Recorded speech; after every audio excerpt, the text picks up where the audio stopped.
Hello, everyone. We are back for a second session today on this 11th of March, 2023. I'm joined here with Michael over Skype again, and we have session 107 in the Science is the New Religion script that Michael has put together exclusively for us English listeners. So welcome, Michael. Welcome, Brett. Yeah, so this is the last session, I hope, on that subject about the giants, where I will present all my conclusions. I'm sorry that it maybe looks a little bit confused, but let's start. Part 3, the origin of all the stuff which is happening today is, of course, the Bible. If you really understand Genesis 6:4, that the corruption of flesh was the cause of the big flood, then it will be as in the days of Noah, so the flesh will be corrupted by the use of pharmakeia, of course, the serpent science of their so-called medicine, Aesculapius and all that stuff, so the origin. In my humble opinion, it goes back also for the world who does not believe in the Bible to the Greek mythology. Welcome to Prometheus. In Greek mythology, Prometheus is a titan god of fire. Prometheus is best known for defying the gods by stealing fire from them and giving it to humanity in the form of technology and knowledge, and more generally, civilization. You see, fire can also mean knowledge. In some versions of the myth, he is also credited with the creation of humanity from clay. Aha, where do we know that from? Prometheus is known for his intelligence and for being a champion of mankind, and also generally seen as the author of the human arts and sciences. So if there will be a depiction of a mythical figure of science, Brett, it could be Prometheus. He is sometimes presented as the father of Deucalion, the hero of the flood story. You see, this is all, of course, BS and untrue, but it is just a depiction of Satan. The punishment of Prometheus as a consequence of the theft of fire. No, we will do an insert here. Where was that website? Michael, can I just ask, was this Greek mythology? Yes. Okay, thank you. Yes. So as the originator of mankind, you see, there are certain secret societies who are claiming there would be a great architect of the universe. It is as a designation. It is used within Freemasonry to represent a deity neutrally, in whatever form, also a Rosicrucian conception of God, and la la la la la. And this comes to the Masonic abbreviation of the great architect of the universe. Mm-hmm. Oh, you mean the great architect of Catholicism? Yeah, you bet. You bet. You bet. In Gnosticism, the concept of the great architect of the universe occurs. The demiurge is the great architect of the universe, the God of Old Testament. That's a lie. In opposition. Yeah, that's a big lie. Yeah, I can highlight it here on Wikipedia. In opposition to Christ and Sophia, so you see that Sophia means wisdom in Greek, messengers of gnosis of the true God. Now, what do they know? For example, Gnostics such as the Nazorians believe the Pira Rabba is the source and container of all things, which is filled by the Mana Rabba, the great spirit. Yeah, so spirit and matter. Yeah, so the demiurge. Yeah, the demiurge. In, of course, Platonic, is a figure responsible for fashioning and maintaining the physical universe. Demiurge means craftsman or producer. And we will not go into so much things, but Demiurge usually depicts of somebody who has not got it right in the first place. So also often Demiurge has been portrayed as the one who did it not completely, so it had to be redone. But we know this is all mysticism. Let's get back to the script. The punishment of Prometheus as a consequence of the theft of fire, or knowledge, and giving it to humans. Yeah, where do we know that from, that concept? He shall be as gods. is a popular subject of both ancient and modern culture. Zeus, king of the Olympian gods, sentenced Prometheus to eternal torment for his transgression. Prometheus was bound to a rock, and an eagle, the emblem of Zeus, was sent to eat his liver. Zeus. Aha. The eagle is the emblem of Zeus. This is the German Bundestag. So that's the parliament of Germany. What do we know here? What do we see here? We see a Roman eagle. Oh, they have also the eagle in the Romans. So they took it over from Greek, it seems, Brett. That's right. And also the Third Reich, they had an eagle here with the sun symbol, or the Aryan symbol of the sun, or the black sun, the swastika, which is also fortune symbol in Asia. Yeah, and so with sun rays, It doesn't look at sun rays. Oh, there is a military order who also using sun rays in its emblem. Oh, yes. Yeah, and also that German... it's like a monstrance, Michael. It's like a monstrance, yeah. Yeah, right. Yeah. And these are monsters. Certainly. Swearing the Roman salute. Well, and the thing is, nothing's changed. It's the same Nothing thing in the changed. States. It's Yeah. the States now. Yeah. And this was happening in Berlin. Yeah? Yeah. In Berlin also was the capital city of Germany in the Third Reich, and Berlin happened to become again the capital city of the so-called United Germany, again, up to this very day. And our Chancellor, Merkel, who is not Chancellor anymore, but she was it for 16 years, I guess, yeah, she swore her oath on November the 22nd, Brett. Yeah. So that is interesting date, yeah. also The a pagan 33. date. Yes, it's a pagan date. Yeah. Yeah. 11th month, 22nd day, 33. Yeah, not only Freemason, but also a significant date when it comes down to astrology. That's the transfer from Scorpio to Sagittarius. And so this is also then the Golden Gate, and it has so many meanings. It's very interesting that they chose this day. In another myth, Prometheus established a form of animal sacrifice practiced in ancient Greek religion. In the Western classical tradition, Prometheus became a figure who represented the human striving, particularly the quest for scientific knowledge, and the risk of overreaching or unintended consequences.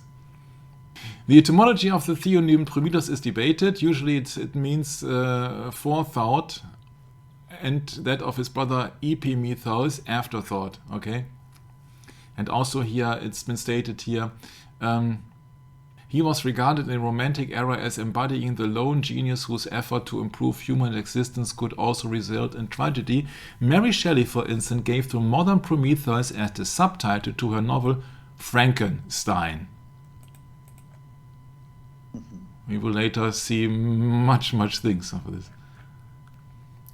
The oldest record of Prometheus is in Hesiod, but stories of theft of fire by a trickster figure are widespread around the world. Some other aspects of the story resemble the Sumerian myth of Enki or Ea in later Babylonian mythology, who was also a bringer of civilization who protected humanity against the other gods, including during the Great Flood. Ah, sure.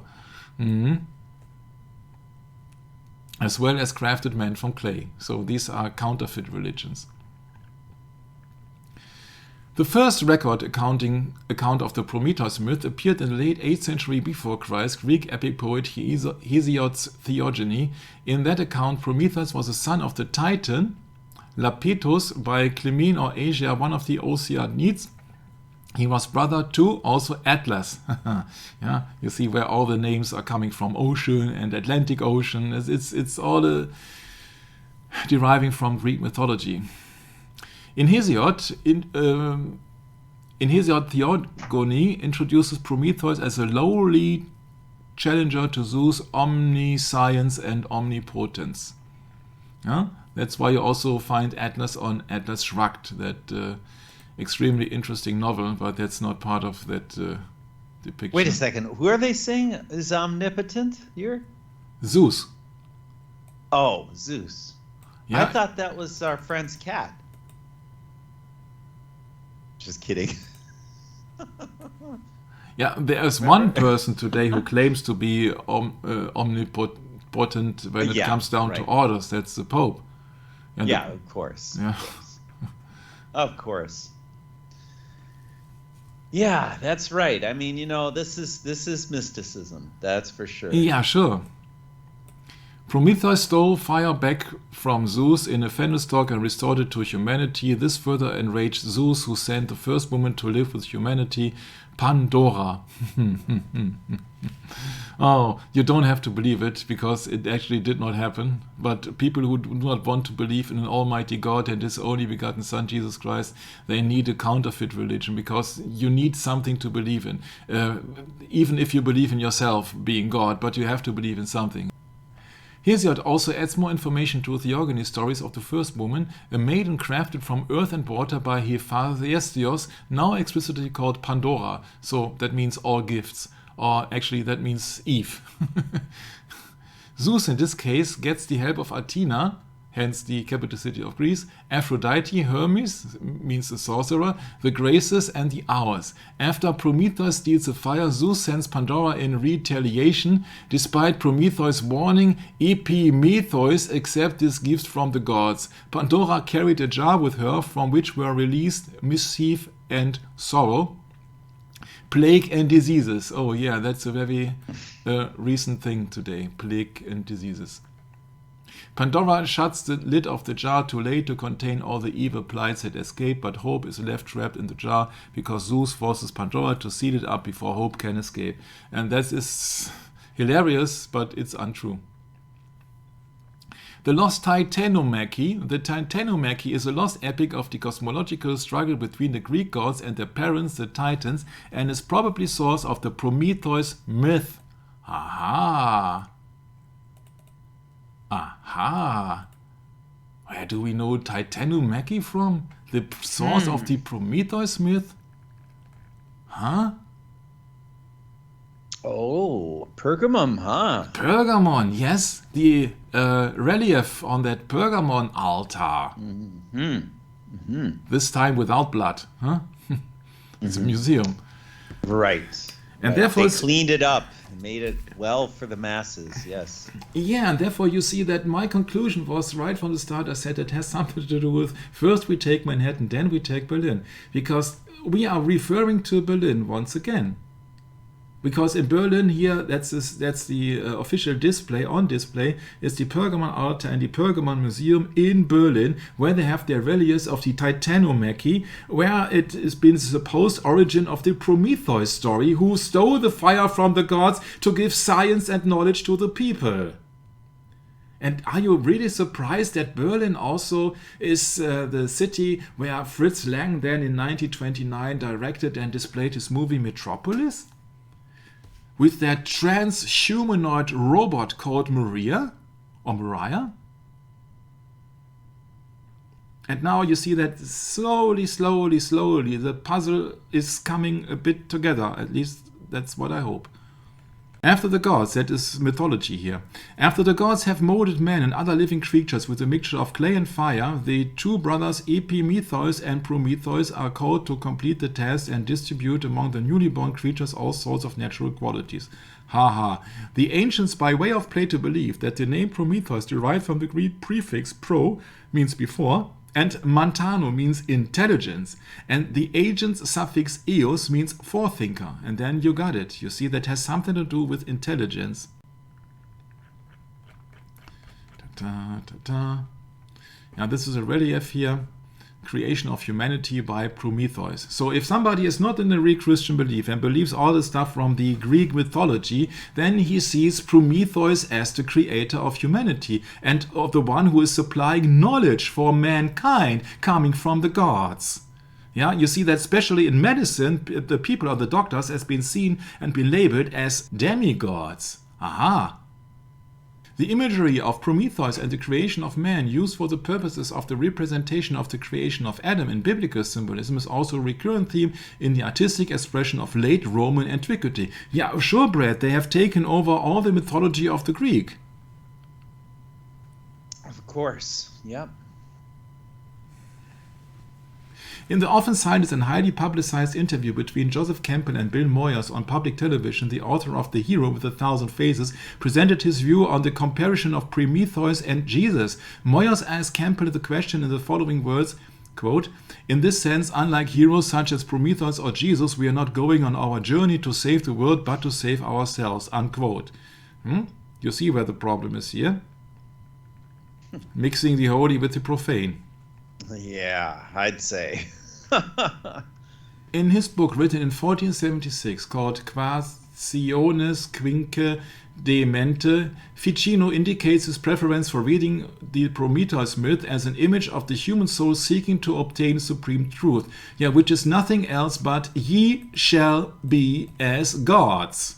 Writing in the late British Renaissance, William Shakespeare uses the Promethean allusion in the famous death scene of Desdemona in his tragedy of Othello. Othello, in contemplating the death of Desdemona, asserts plainly that he cannot restore the Promethean heat to her body. Prometheus' fire is to the association of the gift of fire to the mythological gift or theological gift of life to humans. The theological gift of life? Oh, man. What a mess. Yeah.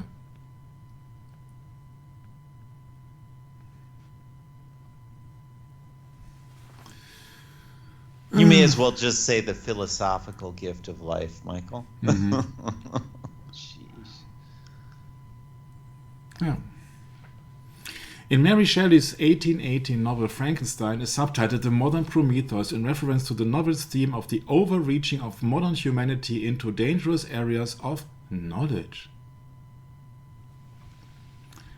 Hermeticism also, that's of course the belief in Hermes Trismegistus, the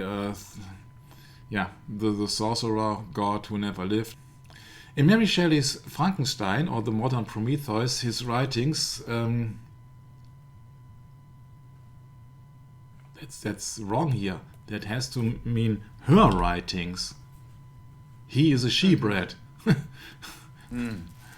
Along with Mary those, Shelley? Yes. Mary Shelley's? Yes. Yeah, Mary Shelley, yeah. Along with those of Albertus Magnus, a doctor of the Roman Catholic Church, and Paracelsus are listed as influences on a young Victor Frankenstein. Victor also interesting. It's a Roman goddess of victory.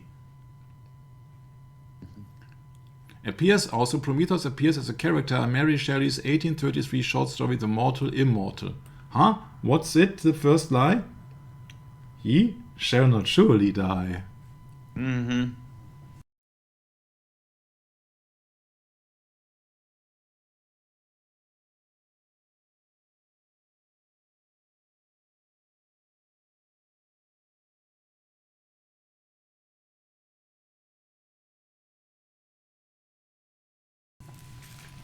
The 1997 novel Harry Potter and the Philosopher's Stone mentions the collectible card of Agrippa.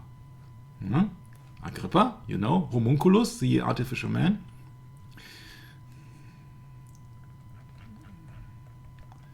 That's why the author of Harry Potter, she advised you to keep calm and keep the secrets.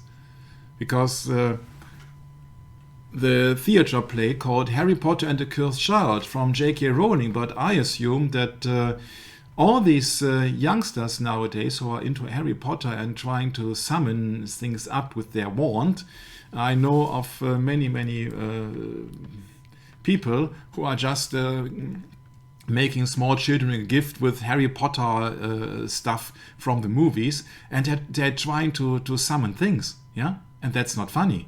That's absolutely not funny. So I think the cursed child is not in theory, but all these children who are into Harry Potter, these are actually cursed, if you would like to say so, because they are just practicing magic without even knowing it, Brett. Oh, I know. I'm fully aware of that. Yeah, so keep the secrets, and then you got something with wings above. Yeah, but what can it be other than the spirit of the fallen ones? And the cursed child could be in a biblical way, sense the children of disobedience. Right. So, let me introduce you to Mary Shelley's Frankenstein, or Frankenstein, or The Modern Prometheus.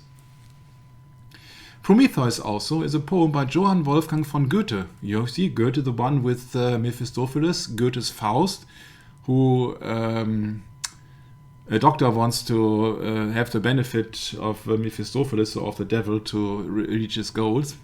So, coming back to Frankenstein, coming back explicitly on the husband of Mary Shelley.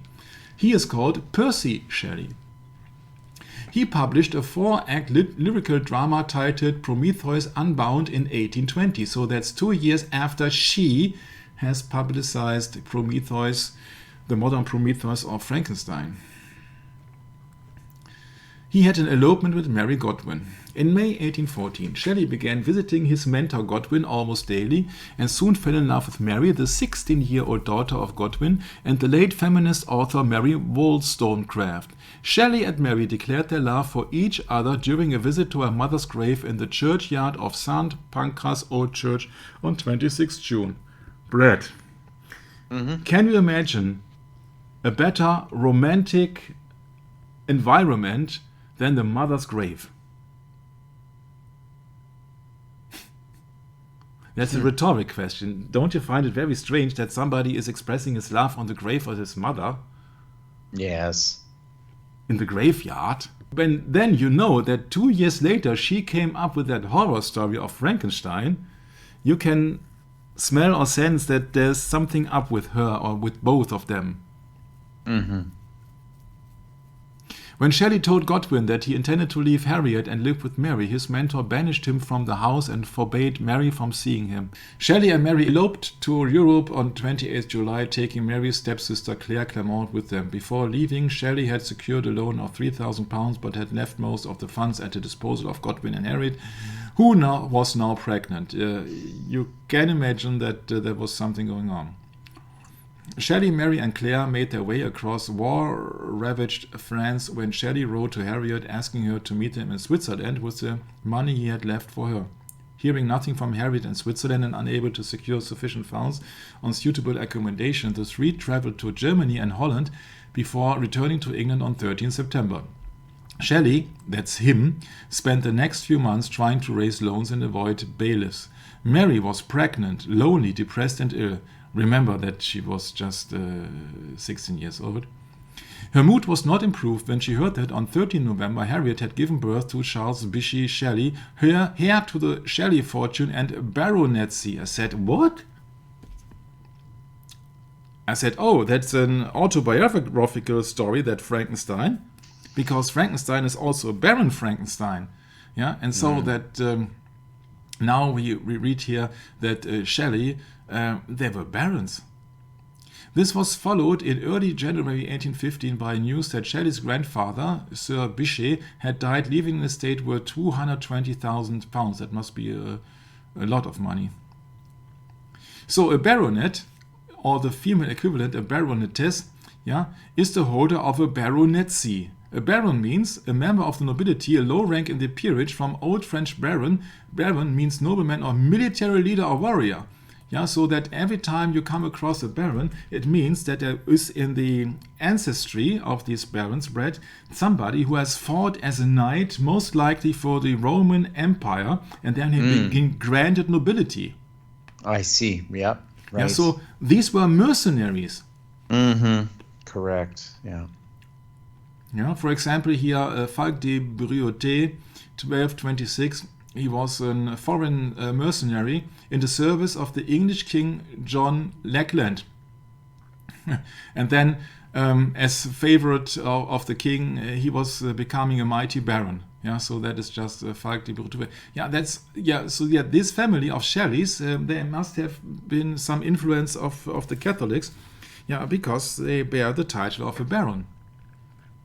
And hence the thing of the Baron Frankenstein. So these are excerpts of the book.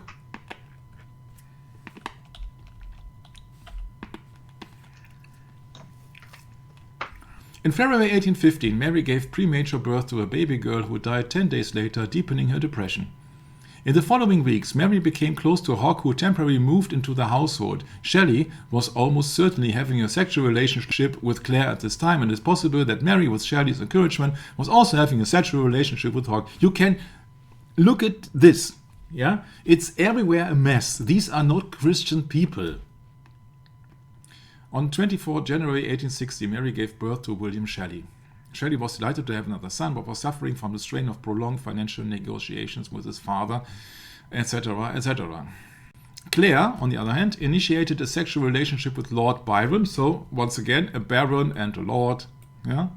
No ordinary people, in April 1816, just before his self-exile on the continent, and then arranged for Byron to meet Shelley, Mary, and her in Geneva, that's Switzerland, home of the Knights Templars.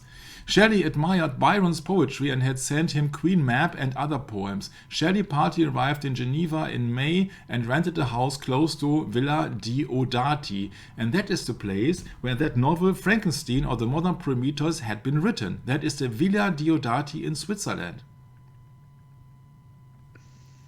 It is notable because Lord Byron rented it and stayed here with Dr. John Polidori on the summer of 1860, Mary Shelley, Percy Bysshe Shelley, her husband, and Mary's stepsister Claire Clermont, so everybody had sex with everybody, and anybody it seems, who had rented a house nearby were frequent visitors. Because of poor weather in June 1816, the group famously spent 3 days together inside the house creating stories to tell each other, 2 of which were developed into landmark works of the Gothic horror genre. Frankenstein by Mary Shelley and The Vampire, the first modern vampire story by Polidori.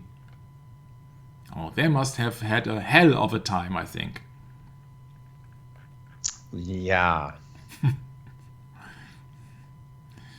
Lord Byron rented the villa from 10th June to 1st November 1860. The scandal of his separation from his wife, Brad, really, rumors of an affair with his half-sister and ever-increasing debt had forced him to leave England, never to return in April of that year.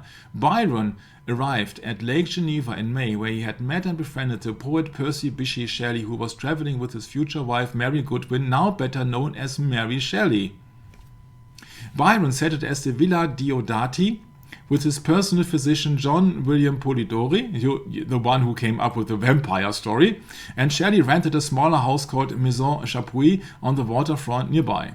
The group was also joined by Mary's stepsister Claire Clermont, with whom Byron had an affair in London. Everybody with anybody. Anybody, everybody, I don't know. It's a mess. The weather was unseasonably cold and stormy, and Mary Shelley later described that incessant rain of that wet, ungenial summer. When the rain kept them indoors at the Villa Diodati over 3 days in June, the 5 turning to reading fantastical stories, including Phantasmagoriana, which is a French anthology of German ghost stories, translated anonymously by Jean-Baptiste Benoit Henri in 1812. And then devising their tales. Mary Shelley wrote the first draft of what would become Frankenstein or the Modern Prometheus. She was just 18 years old at the time. So that's the first draft, what I believe. In 2020, that villa was featured in a BBC science fiction series Doctor Who in an episode titled The Haunting of Villa Diodati. Yeah, that's I told you that's a hell of a place. On the shores of Lake Geneva, where Byron was staying, there Shelley, Byron, and the others engaged in discussions about literature, science, and various philosophical doctrines. One night, while Byron was reciting Coleridge's Christabel, Shelley suffered a severe panic attack with hallucinations. The previous night, Mary had had a more productive vision of nightmare, which inspired her novel Frankenstein, Brad. Right. So if you really translate that sentence here, then you know what happened there.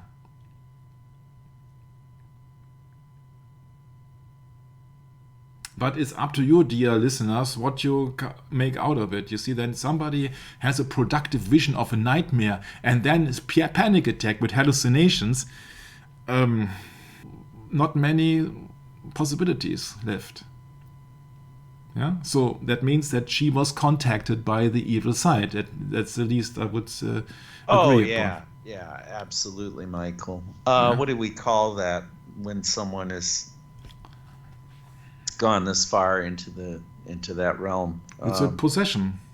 Yeah, it's demonic possession. It's a demonic possession, yes. In another sense, it's also letting the Spirit use your vessel to produce. What do we call that again now? Not only is it demonic possession, but it's sorcery. Straight up. Yeah, it's also the other way around here. You see, what happened before was Mary had a productive vision of nightmare about her novel Frankenstein, and then one night later, because it is mixed around here, that's very obvious and very suspicious. And then she suffered a severe panic attack with hallucinations. Yeah, that means that she saw something that other people could not see. Isn't that interesting? In quotes, various philosophical doctrines, not biblical ones, philosophical ones. Oh, it's about a stranger, a female stranger, a female character by the name of Christa Bell, and her encounter with a stranger called Geraldine, who claims to have been abducted from her home by a band of rough men. She goes to the woods to pray by the large oak tree. Strange noise. Abducted. Takes her. Supernatural signs. Yeah. Wow. Oh, jeez. My. Okay.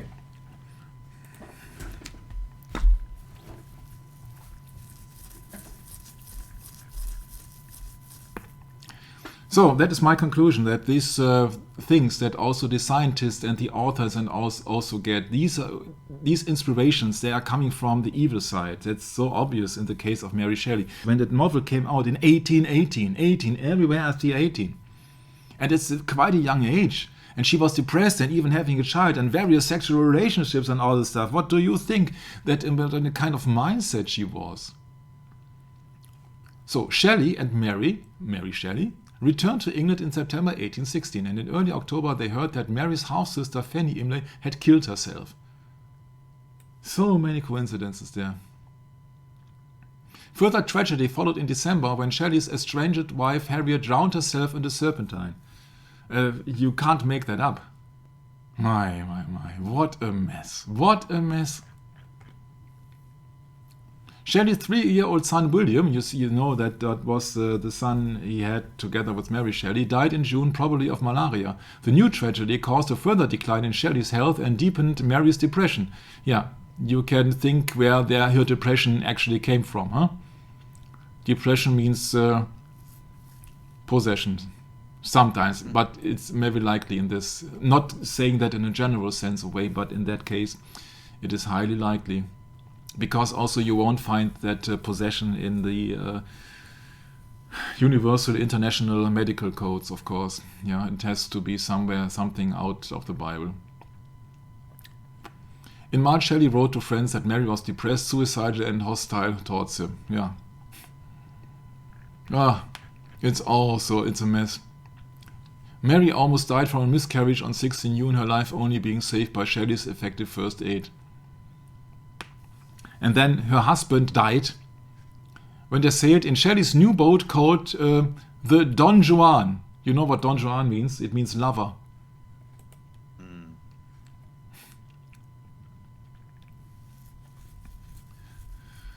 Mary Shelley declared in her note of poems in 1822 that the design of the boat had a defect and that the boat was never seaworthy. Yeah.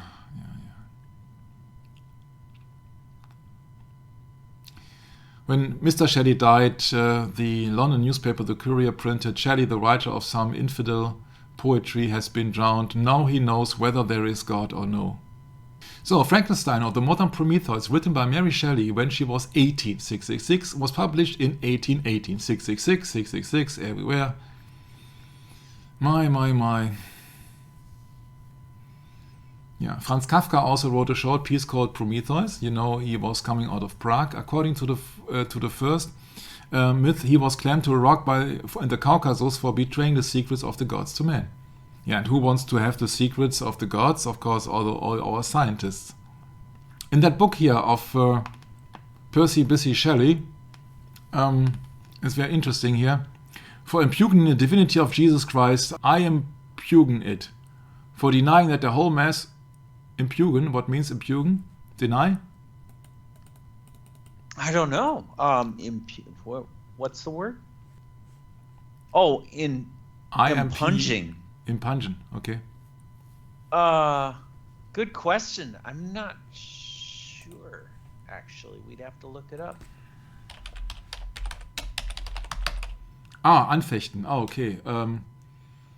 That means you not deny, but you question it, to question it. Okay. Yeah. Yeah, to have doubt. Yeah. Mm-hmm. Yeah, it's most likely. You see that lifestyle with several lovers and all the tragedies around, and being busy with horror stories and all that stuff. But it's Mr. Carlyle. Okay. I made it wrong here.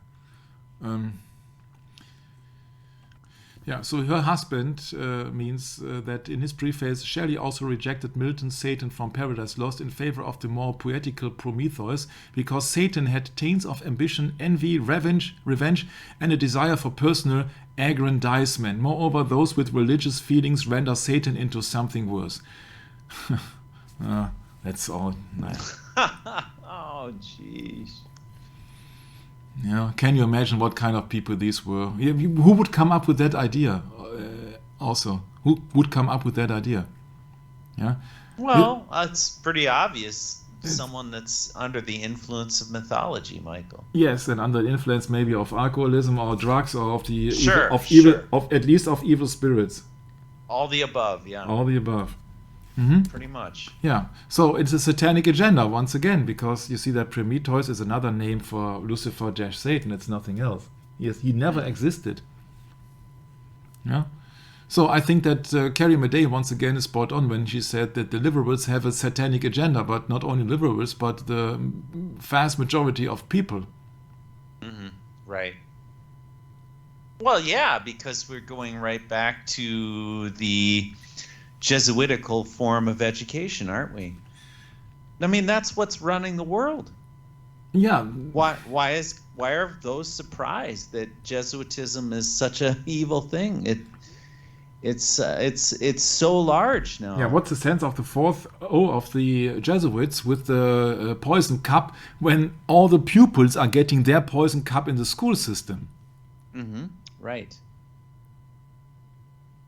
And what Frankenstein is a depiction of a brain of a dead one mixed together with the body of another person and then being electrified and then being resurrected or being put into life by what else? Yeah. Mm-hmm. But you see that if you mix two things together, what is it other than a hybrid? And I looked it up what a hybrid is. A hybrid means the offspring of plants or animals of different variety or species. A rare word before the general sense, anything a product of two heterogeneous things, emerged 1850. I said, okay, hybrid from hybris.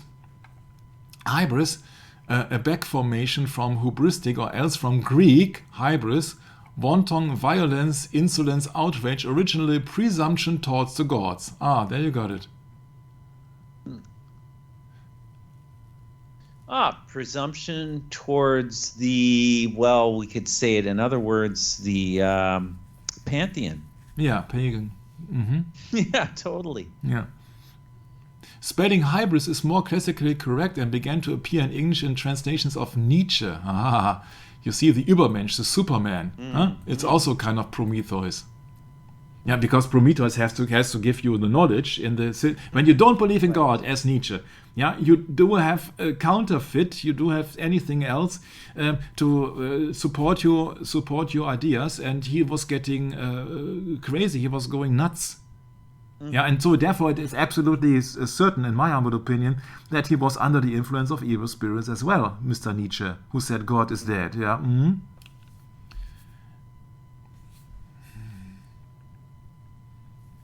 Yeah.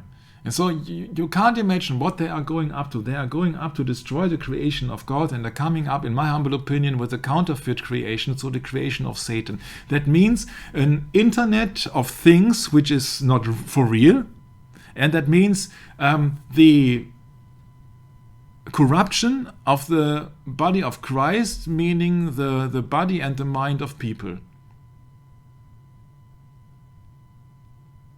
Yeah, it's entirely virtual. It's entirely virtual, yes. It's a different reality, and that's hell on earth, actually. Right. Yeah, that's hell on earth. Yeah. I don't care if you come up with the police state, you see, but the police is just only ensuring that the laws, they will be held, and they are not the people who are making the rules and the laws. Yeah, so it's not the police to blame. Yeah, that's just too short of a thinking. Yeah, it is just all these people who are putting fears into the people, and that they just have to control the masses, the herd, with fear. Yeah, if there is an outbreak of a disease, if there is a climate change, if there is this, if there is a pollution, if there is that, it's just to fear the people. And so therefore you see that you will be bombarded with false science all day long.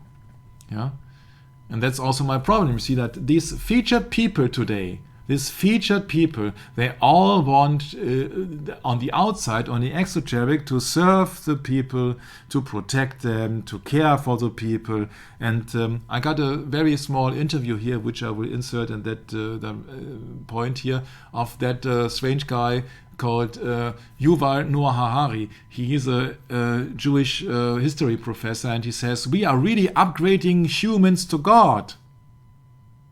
Yeah, he shall be as gods. Also, supposedly, Michael, as far as I know, one of the right-hand men of this character that runs the World Economic Forum. Yeah, Klaus Schwab. Klaus Schwab. Yeah, they're all sitting in the same boat, and it's not Noah's Ark. Yeah. He says, yeah, we are upgrading man to gods. Yeah, like Superman. Or rather, we are corrupting man to Satan. Yes, that's in that short two. That's what he really means. Yes. That's in that short 2-minute clip that I had presented on my German for my German audience a fortnight ago or so. He says all that stories about Jesus, that Son of God has been resurrected and all that stuff, and should be the Son of God, is fake news. Yeah. Right. Yeah.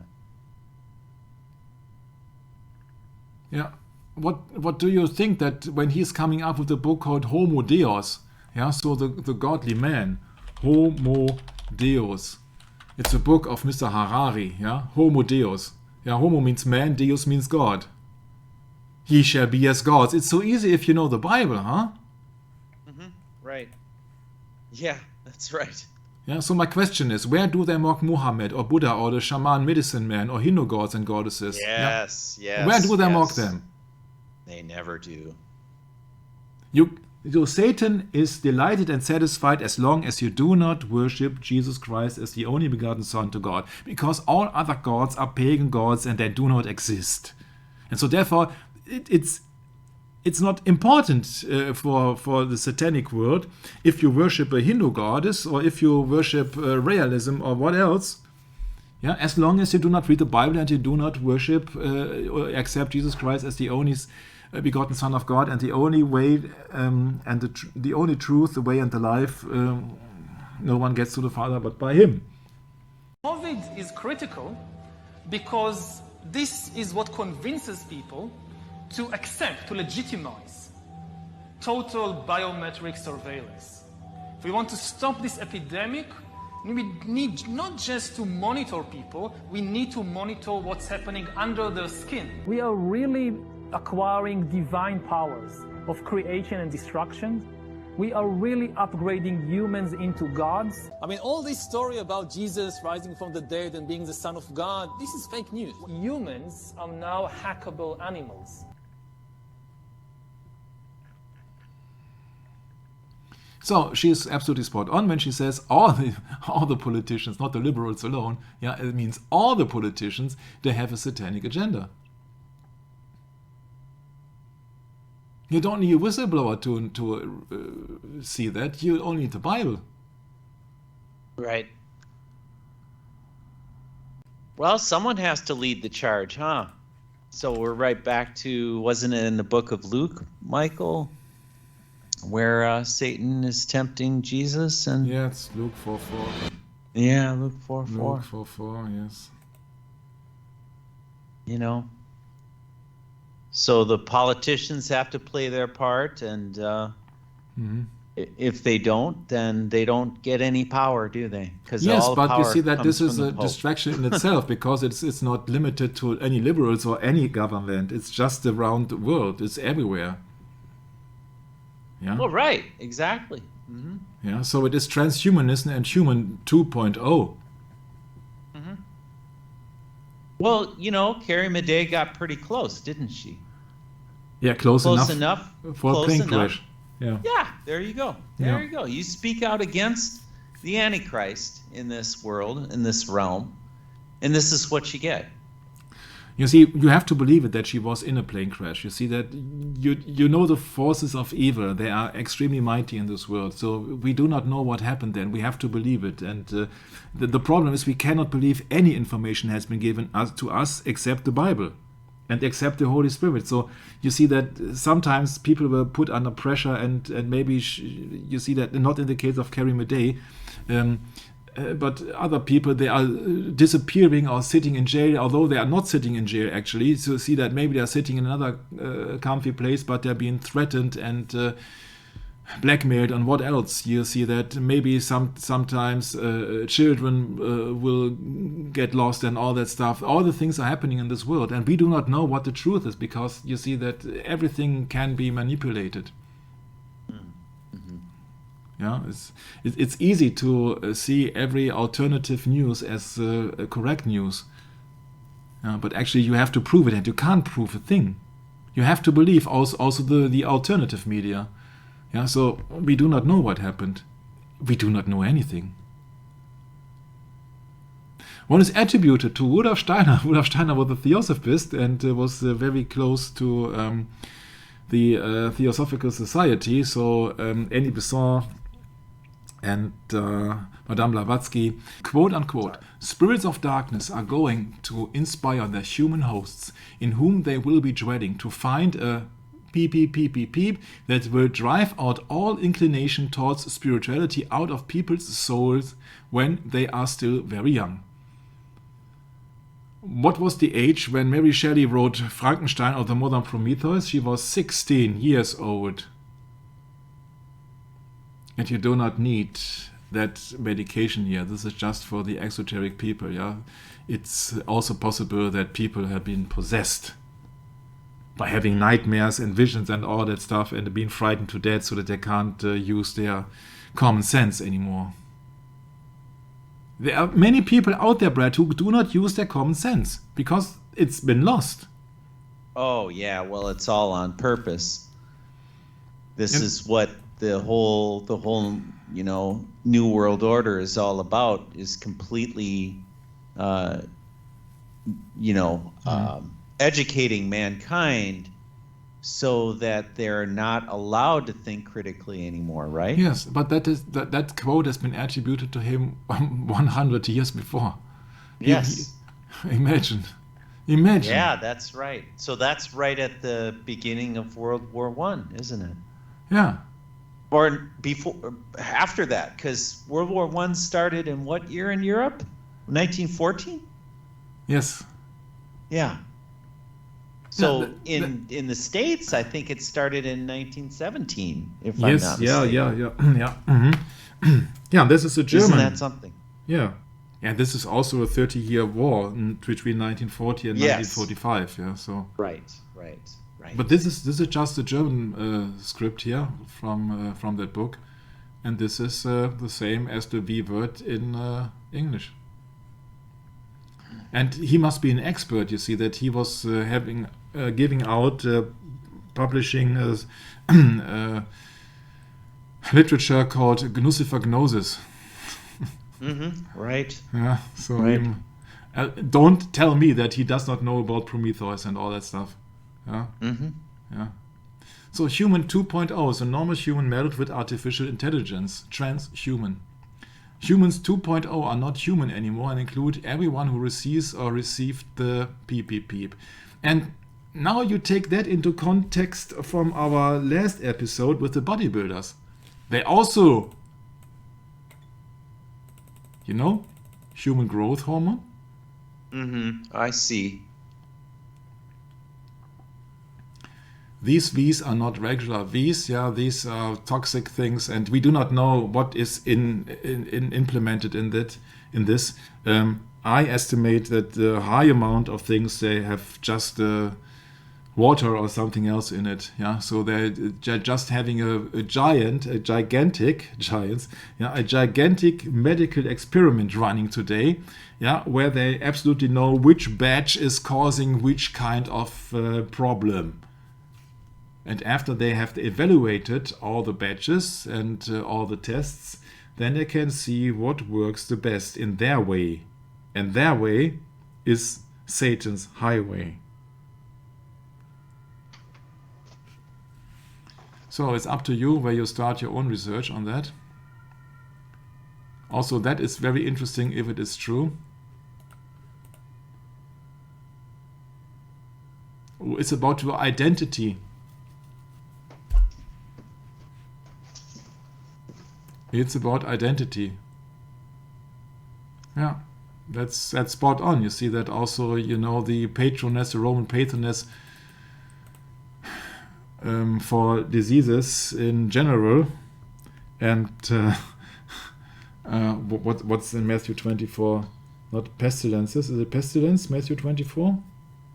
Well, maybe we should just quick mention, Michael, that those of you that might be listening and are away from a screen or cannot see the computer screen that we have at the moment, we're not talking about the subject because we would be in jeopardy of receiving a strike if we did. So we would ask that you get to a screen where you can read what's on it. A large one, preferably, because this is a very sensitive topic on the internet at the moment. So we ask for your patience and understanding on this subject, and please investigate this further on your own, and don't take what we tell you as gospel truth. You have to know the truth on your own independently, and we just give you the basics on where to start and where our conclusions come later. But yeah, Michael, I mean, this is where it's at. Yeah, it's an IQ test. And it's a test of your faith also, huh? It's not only an IQ test. It's not an IQ test. Oh my.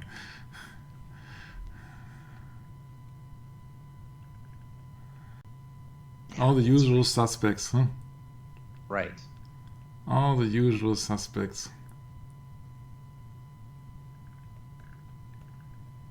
My. Yeah, we have to wait and see, but you see that you're on the best side there can be. You're on the side of the truth. You always were the minority. Always. It's always the broad way leading to destruction. It's the Bible telling you this. So this is just copy and paste. Yeah. Back to Harari. He says men are now hackable animals. Yeah. Can't you see the warmth of his message? What a lovely character, huh? Yeah, and this is Pfizer Science will win. Mrs. Ursula von der Leyen, she is the European President of the European Union, so the President of the European Union, coming from Germany. Ursula von der Leyen. Von der Leyen means lesser nobility, of course, huh? Von der Leyen. Oh, once again. Who's that on the left there? That looks familiar.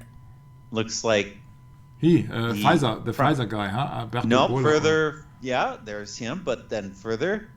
Yes. That looks like Canadian Prime Minister. Could be. I'm not quite sure, actually. That was also my first guess, but could be. It looks exactly like him. But I have some other things coming up.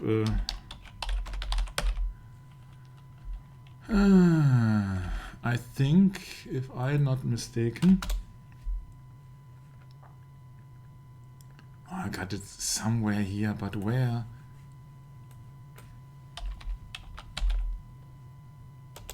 No? So it's on the other.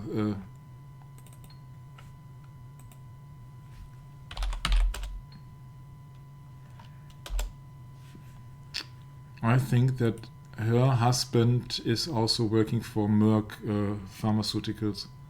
I'm 100% sure, but I do not know. Oh, yeah. Birds of the same feather flock together, don't they? Yeah. Let me just Husband say. and wife team, yeah? Yeah, she's the president of the European Union. Yeah, so what does a man do? I'm 100% sure, but if alle... she's the daughter of a former ministerial president of Lower Saxony.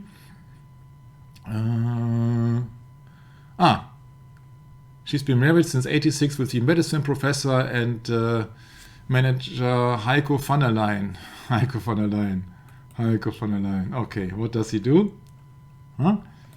Since September 2020, Mr. van der Leyen is the medical director of the American biopharmaceutical company Orgenesis, specialized in the development of cell and gene therapy.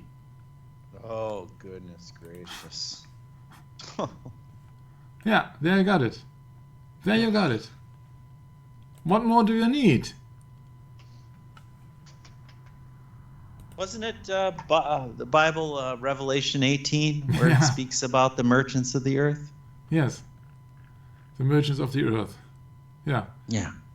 And so that is what transhumanism is, actually, to get rid of God's creation. Mm-hmm. Right. Yeah, to start the development of their own creation. Satan cannot create on his own, so he has to use other means. He has to have the consent of people, and billions of people have written their name under a certain document in the last 2 or 3 years, Brad.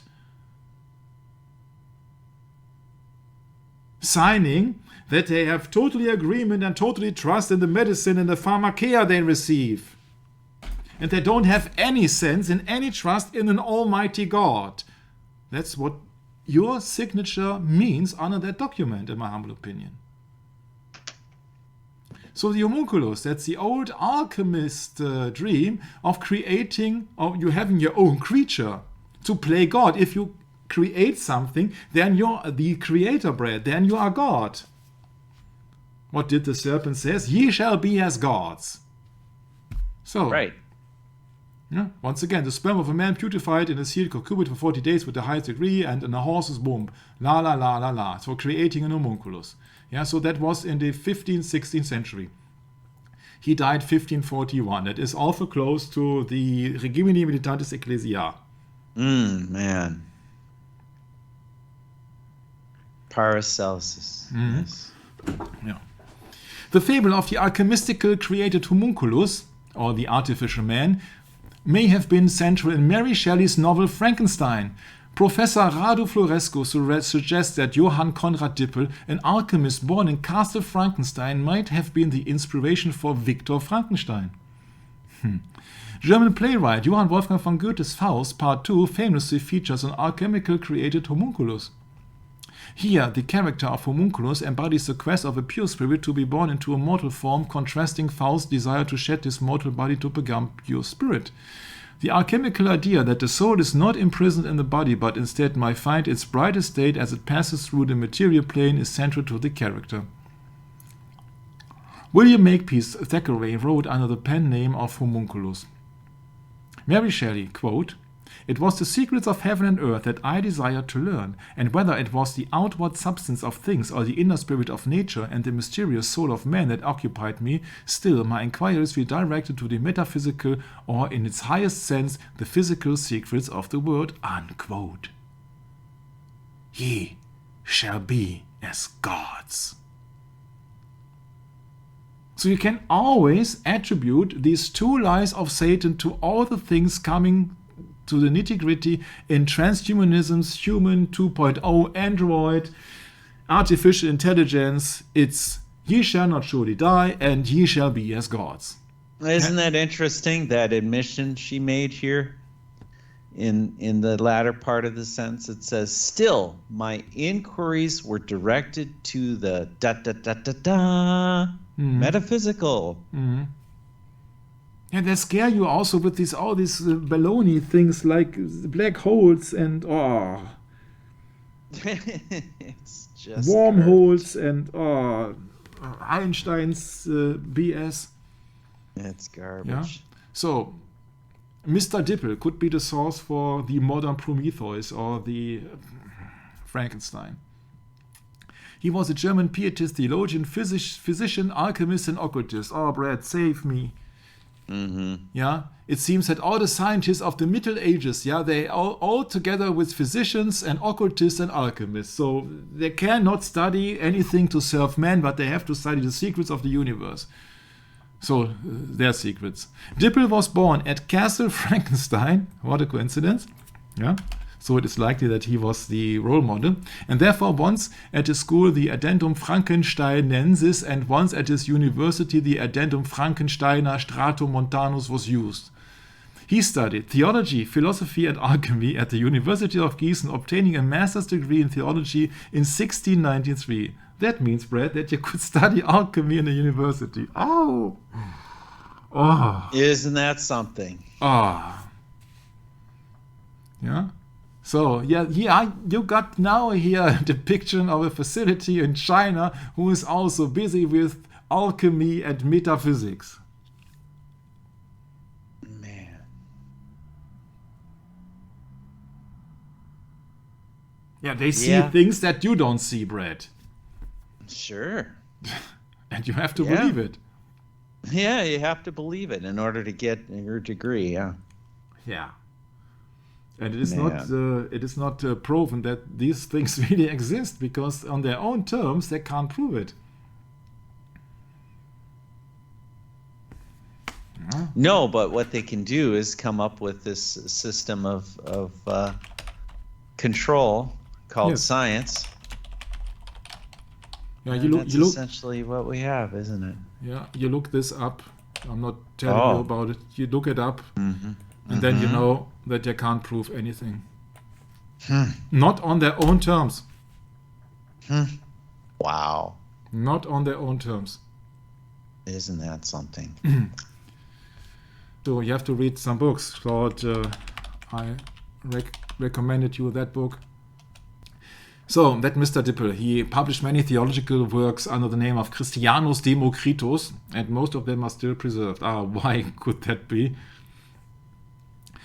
Around 1700, he turned to Hermetic studies and alchemy as a key to nature. Of course, don't read the Bible at any cost, Brad. Don't read the Bible. Study Hermetic studies and alchemy. He engaged in a bitter dispute, and all that we do not know. Emanuel Swedenborg, the man who said it does not need to pray to Jesus, it's also okay if you pray to another god, was probably both his most notable supporter and later staunch critic. Swedenborg began as a disciple of Dippel, but eventually dismissed him as a most vile devil who attempted wicked things. Yeah, well, what do you expect? He is into occultism and alchemy. Swedenborg clarified that he was at first enamored by Dippel's emotionally charged writings and agreed with his attempts to dissolve traditional churches for a more personal faith and rejection of the Bible, of the literal word of God. What else do you know? What else do you need? Right. Rejection of the Bible as the literal word of God. Yeah, sure, that's why he studied Hermeticism and occults. And that's why he studied Hermeticism and the occultic writings, or occultism. Yeah, Mr. Dippel. He created an animal oil known as Dippel's oil, which was supposed to be the equivalent to the alchemist's dream of the elixir of life. What is it, the first lie of Satan once again? Oh, the first lie of Satan was come, ye shall not surely die. Yeah, the elixir of life. Yeah, you shall not surely die. Yeah, it's all about death, isn't it? Yes. At one point, Dippel attempted to purchase cancer Frankenstein in exchange for his elixir formula, which he claimed he had recently discovered. The offer was turned down. Luckily. Yeah, of course, they love this world. You see, all the people in the satanic mindset, they love this existence. They love this world. They want to prolong it at any cost. Because there is nothing else afterwards. Except if you believe in an Asian religion of rebirth and incarnation. According to Stahl, Dippel and the pigment maker Diesbach used potassium carbonate contaminated with this oil in producing red dyes. To their surprise, they obtained a blue pigment called Berliner Blau, also called Prussian blue. So the origin of that deep blue, which I really find a good color, comes from that Mr. Dippel. It's unbelievable. There are claims that during his stay as Cancer Frankenstein, he practiced alchemy and anatomy. Yeah, now you know where the source is from Mary Shelley's Frankenstein. He was allegedly working with nitroglycerine, which led to the destruction of a tower at the Castle Frankenstein. But this seems to be a modern myth, for it is anachronism. Nitroglycerine hadn't been discovered in Dippel's time, and although the history of the castle during Dippel's lifetime is well documented, the destruction of a tower is nowhere mentioned. So rumor has it. Other rumors has it that about Dippel to appear in modern inventions too. For example, that which said he performed experiments with cadavers, in which he attempted to transfer the soul of one cadaver into another. Soul transference with cadavers was a common experiment among alchemists at the time. Brett, what could they study at university? Alchemy? What do they study in these universities? Soul transference with cadavers? A common experiment among alchemists at the time? Do I read that correctly? Yes, you do. And that was a theory that Dippel supported in his writings, thus making it possible that Dippel pursued similar objectives, but there is no direct evidence to link him to these specific acts. Yeah, sure, you don't write it. There is no evidence. You don't read it in newspapers. Yeah. There is also no evidence to the rumor that he was driven out of town when the word of his activities reached the ears of the townspeople, though he was often banned from countries, notably Sweden and Russia, for his controversial theological positions. He also eventually had to flee to Gießen after killing a man in a duel. Oh, great! Then he had a brain, Brett. Oh. Oh, a cadaver. Oh, yeah. Yeah, we are laughing, but you see that these people are absolutely serious. He studied alchemy, Brett. Yes. And that is a common experiment, is a soul transfer with cadavers. So what do you need first? A cadaver, huh? And what if you don't find any? You create a cadaver on your own. There you go. Dippel did, however, experiment quite frequently with dead animals. Of course. If you really think that these people are just only scientists, these people are satanic worshippers. They want to be as gods. They want to be praised as God. Oh, I can create life. I can be as God. Isn't that the same as the situation out there? Yeah, we can prolong your life. You only have to come in and you just take a... And that's it. Yeah, please sign there that everything is okay. Please sign for your consent, yeah. Yeah. His father was fourth generation of Dippels to belong to the Lutheran clergy, and it was assumed that young Johann Conrad would follow in his footsteps. Dippel went on to study theology, philosophy, and alchemy at Gießen University. Oh my.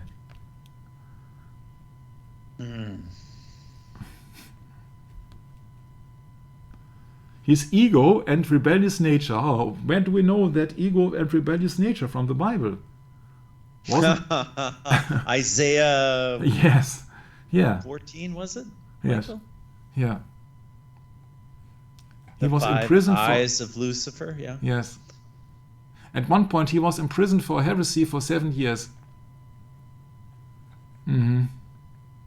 Okay, that's not a issue, but a serious interest in alchemy and medicine. Having devoted minimal time to alchemy at Gießen University, he nevertheless lectured on this topic too, again relying on his natural intellect. My. What a kind of a mess here. Yeah. Disillusioned by the religious disputes he provoked in Strasbourg and blamed for killing a man in a duel, Dippel was forced to flee back to Gießen, where he pursued his newfound passion for alchemy. As was his nature, Dippel was confident that he could make gold from lead, and etc. Ah, right. But we know that the main goal of alchemism is to create a homunculus, a creature. Right. Yeah. During this time,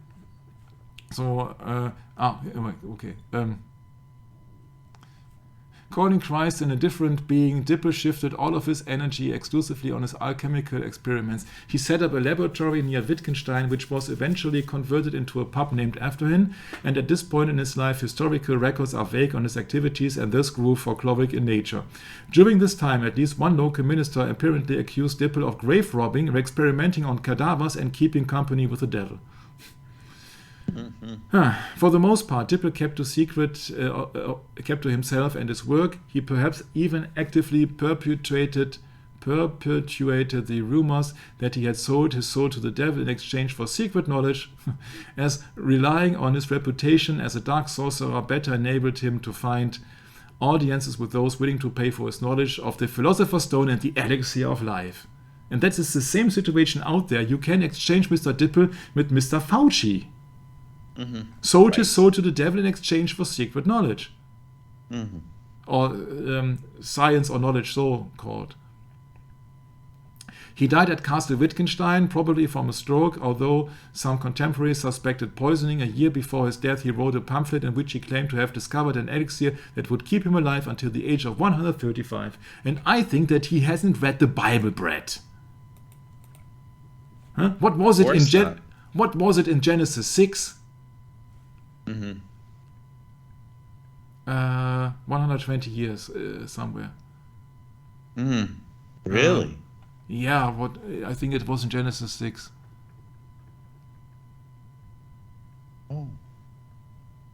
Where is it? Genesis 120 years. Shall we 100 Genesis 6? Yeah, where Genesis 6? Genesis 6:3. I was correct.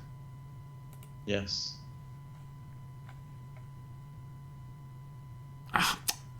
Genesis 6, not 3. Genesis 6:3. So, yeah. Yeah. There is it. And the Lord said, "My spirit shall not always strive with man, for that he also is flesh, yet his days shall be 120 years." Yes. So, forget it. Yeah. Dippel's connection to the Castle Frankenstein gave rise to the theory that he was a model for Mary Shelley's 1818 novel Frankenstein or the modern Prometheus, although that idea remains controversial. The hypothesis was probably first suggested by Radu Florescu in his book In Search of Frankenstein, 1975, which speculated that Mary Shelley visited the castle during her travels on the Rhine with Percy Shelley, where they might have heard local stories about Dippel, etc., etc. So that's closing the circle here.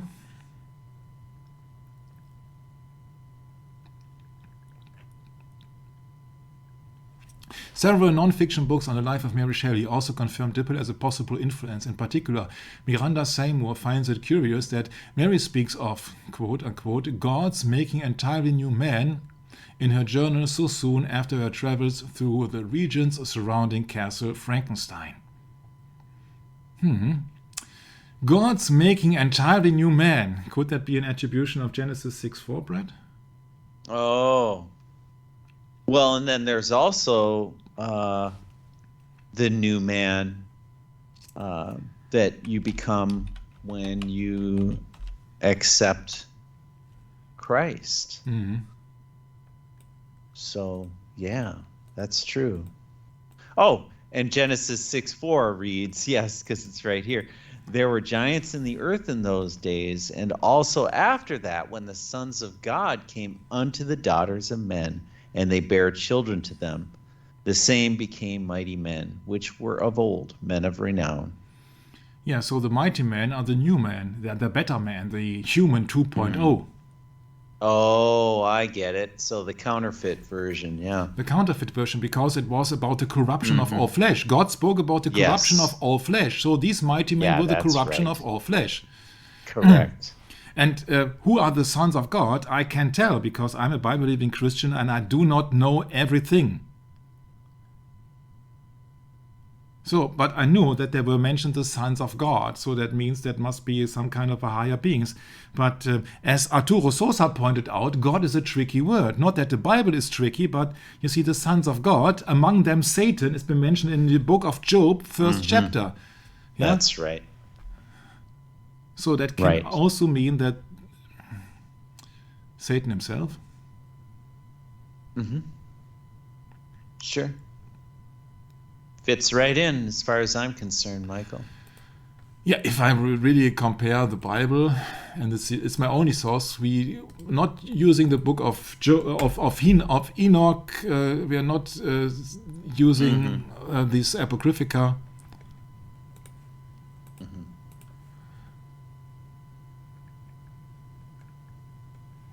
Yeah, that's it. The sons of God came to present themselves before the Lord. You see, a mortal man cannot present himself before the Lord. And Satan is not mortal man, and Satan came also among them. So that must be happening in heaven. And these sons of God cannot be any human form. How they could achieve to get into multiplying with the daughters of men, don't ask me. I wasn't there. And the Bible does not reveal it. But we have to stay close to the Word of God. And the Word of God tells us that there was a corruption of all flesh. So when it is in the days of Noah, when Jesus Christ will return, there must be a corruption of flesh. And of course, that not only flesh, but also of the minds. Yeah, because you see that is quite clearly here. The daughters of men, they were not only corrupt in the flesh bread, they must only be corrupt in their minds. Otherwise, they would not multiply after their kind, having offspring after their kind, but they would not then be together with the sons of God. Okay? What does that mean when the sons of God came in unto the daughters of men? Maybe the daughters of men, they were quite similar to Eve, to the deception of Eve, when they said, oh, if I would be together with the Son of God bred, he shall be as gods. I will have a very special child. I will not have an ordinary child. I will have a very special child. That is so. It's so much in these small verses in the Bible. It's unbelievable. It's unbelievable. Unbelievable. In the 6 weeks of Europe, in page 111, we learn Mary had been introduced to one of Shelley's favorite books, the Abu Baruel memoirs illustrating the history of Jacobinism. I said, no, please, not again. Oh, Abu Baruel? What? Yes, you see it. Seriously? Yeah. Seriously, yes.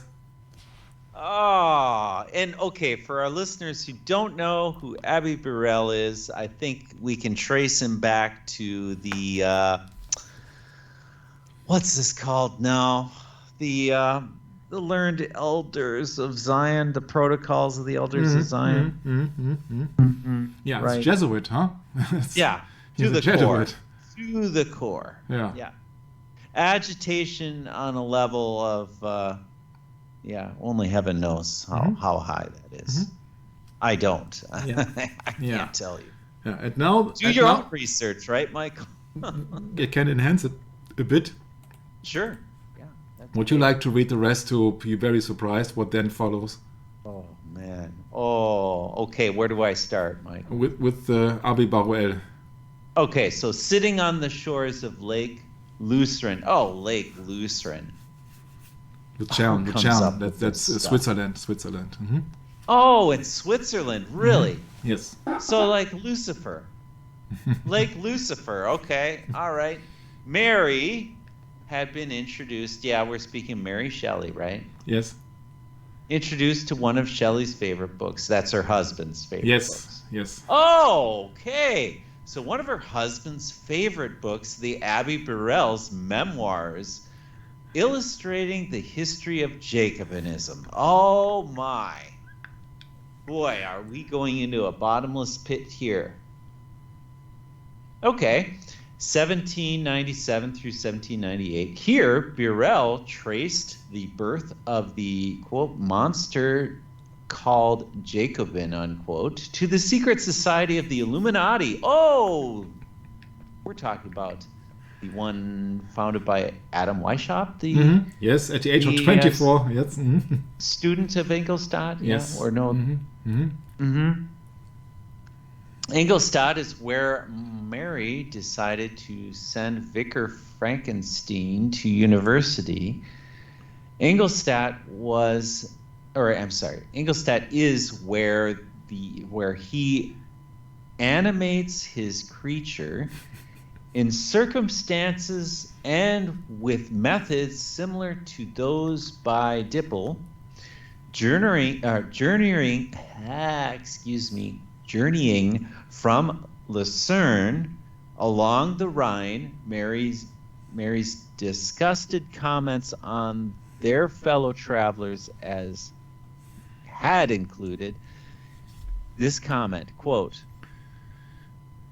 "'Twere easier for God to make eternity new men." Entirely. Entirely new men.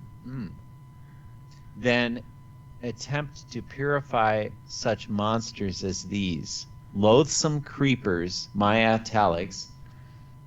The lowercase g here demotes God to a level of a man who assumes godlike powers, a Promethean overreacher. And so, following, okay, is that enough?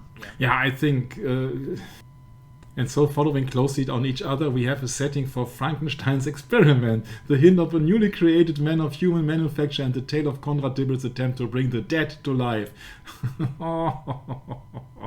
Yeah, but what else to say? You see that Adam Weishaupt was a professor of the Roman Catholic Church, a Jesuit in disguise. Yeah, and to put the heat of the Jesuits, he founded on the 1st May of 1776, so Beltane, yeah, so the Walpurgis night, the night of the witches. Yeah, he founded the Order of the Illuminati as a totally distraction from the Jesuits.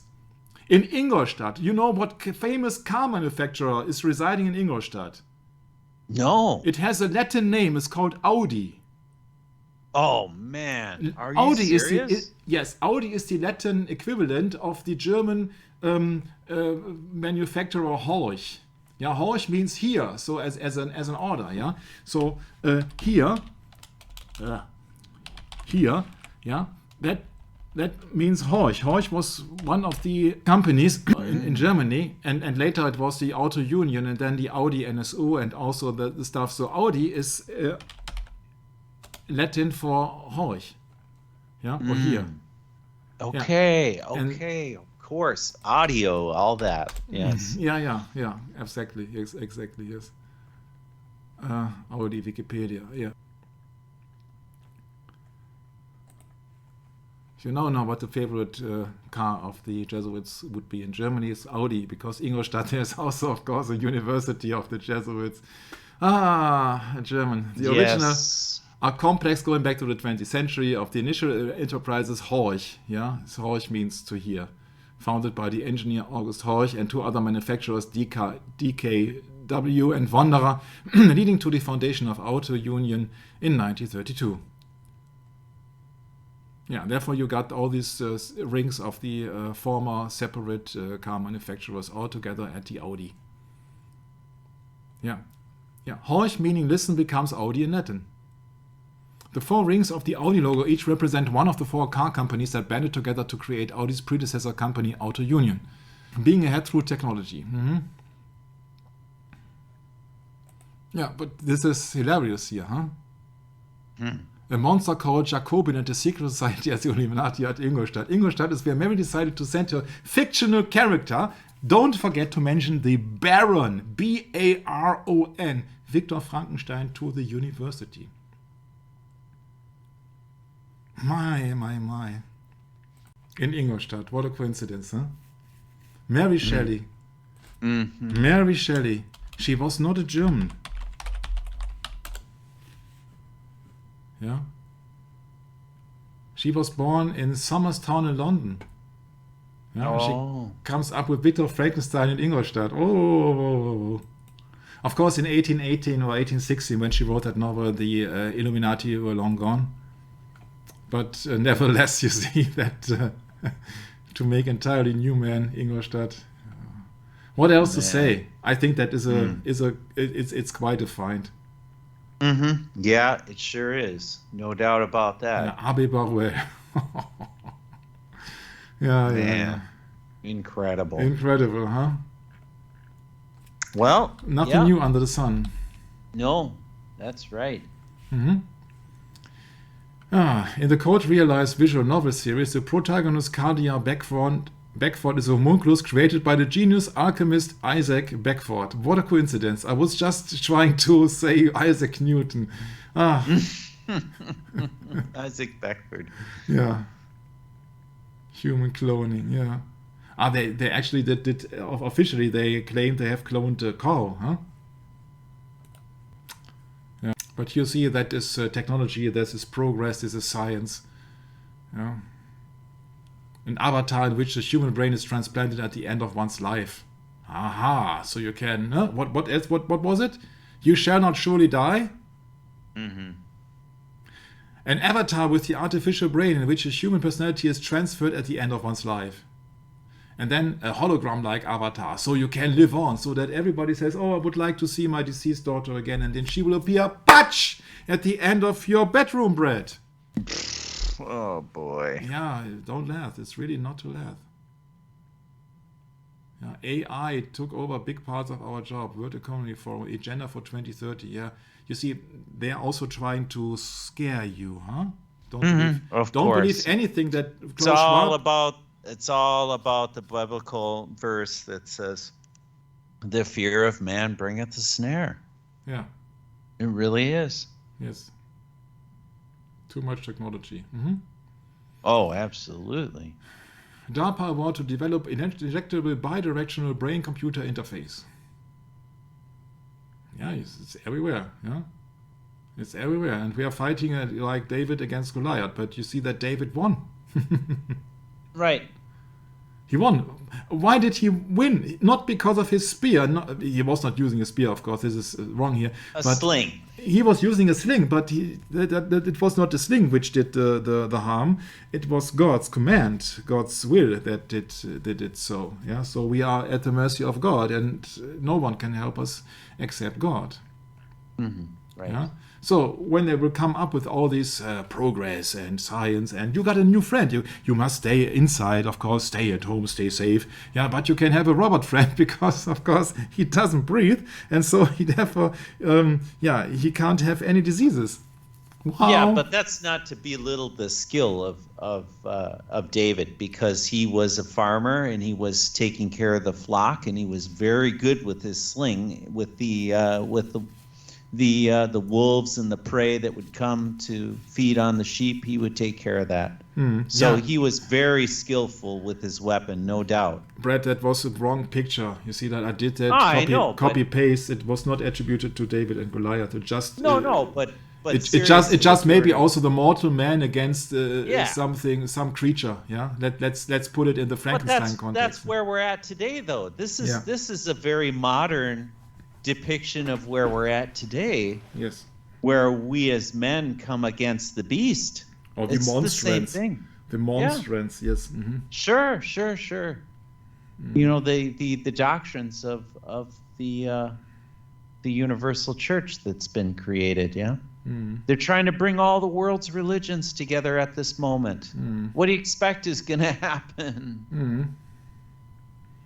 Yeah, you expect the worst and be not surprised when they will present you their own Satan's creation. You see, what else to say but Metropolis, Berlin, and Mariah and a robot? Yeah, that's right. That's 100 years later. Mm-hmm. Right. But it's the same context. You see that will save you in the end, because you will not get ill, because you got the pretty robot Maria taking part in your daily life, coming out of the bishop's seat in Metropolis. Yeah, and you see that even they are very honest into telling you where the real origin is, or the source, or the power behind the robot Maria. It's depicted here in that movie. Yeah, that's right. Yeah, That's right. It's like Gary Newman would say, when I met a friend called Five. Right. So that is your best friend. You can tell him anything and he will store anything on his hard disk drive. Oh my. Yeah, and there will be love robots also, so you don't need to have a partner, and you see that you will avoid any offspring. Isn't that something? You can have fun your entire day. Yeah, this is not entirely. It has to be 180 degrees against the Bible. Right, exactly. Against God's commandments. But that's what they all do. You see that you only have to compare. I was doing a session about it, and we have done a session about it. You only have to compare what they are getting. They are so-called Nobel prizes. That's not Nobel, but it was the inventor of dynamite. Yeah, in chemistry. And then you see that development of bioorthogonal chemistry, development of this and that, and what was it here? A method of genome editing, evolution of enzymes, displays of peptides and antibodies. I think what you're proving, Michael, is that alchemy is a highly rewarded science today, but we just don't recognize it as that because we haven't been trained to see it that way, have we? No, but the problem is that people believe everything they've been seeing on television, although they cannot prove a thing. You have to believe everything because you don't have the tools, you don't have the experience, you're not an expert. Yeah, so you have to believe these men in white. Yeah, so that they are really demigods. Demigods. And it's just only chemistry. Yeah, we can do it much more worse. Yeah, we can go into this. I have prepared it also in medicine. And you got biology, as you will see where it all leads to. You will see where it all leads to. The 2022 discoveries concerning the genomes of extinct hominids and human evolution. For discoveries of receptors for temperature and touch. For discovery of the hepatitis C virus. Discovery how cells sense and adapt to oxygen availability. Cancer therapy. Yeah, they will come up with so many cancer therapies. And I think that nothing of that will be natural.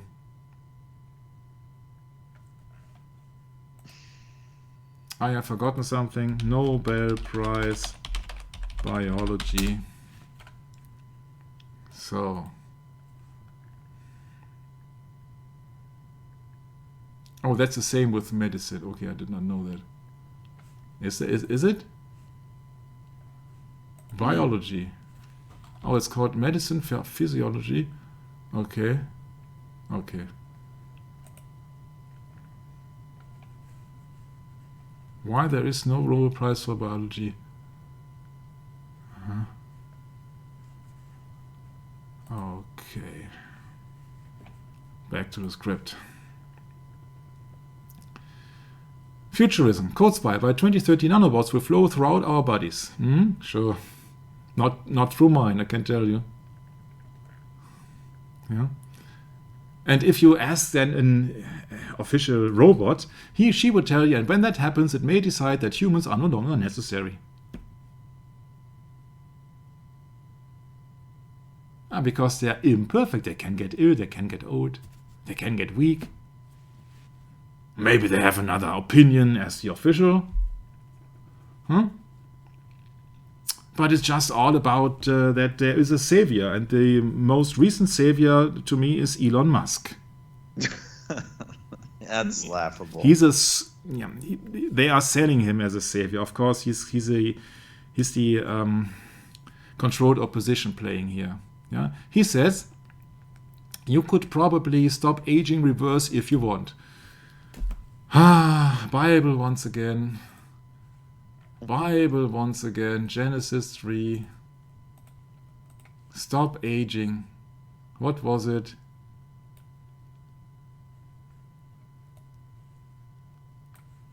Brett? Yeah, that's right. The first lie. And the serpent said, yes. Yeah, this is Genesis chapter 3, verse 4. Yes. And the serpent said unto the woman, Ye shall not surely die. Yeah. You could probably stop aging, reverse if you want. Yeah. You shall not surely die. We can prolong your life. Sign here. My. One of the biggest dreams of transhumanism is to extend our life expectancy by replacing our organs with artificial ones, modifying your genome, or using nanorobots. Yes. 2030, okay? Yeah, that's right. Yeah, where to start? You can do your own research, but as far as I'm concerned, I know where it leads to. It leads to as in the days of Noah.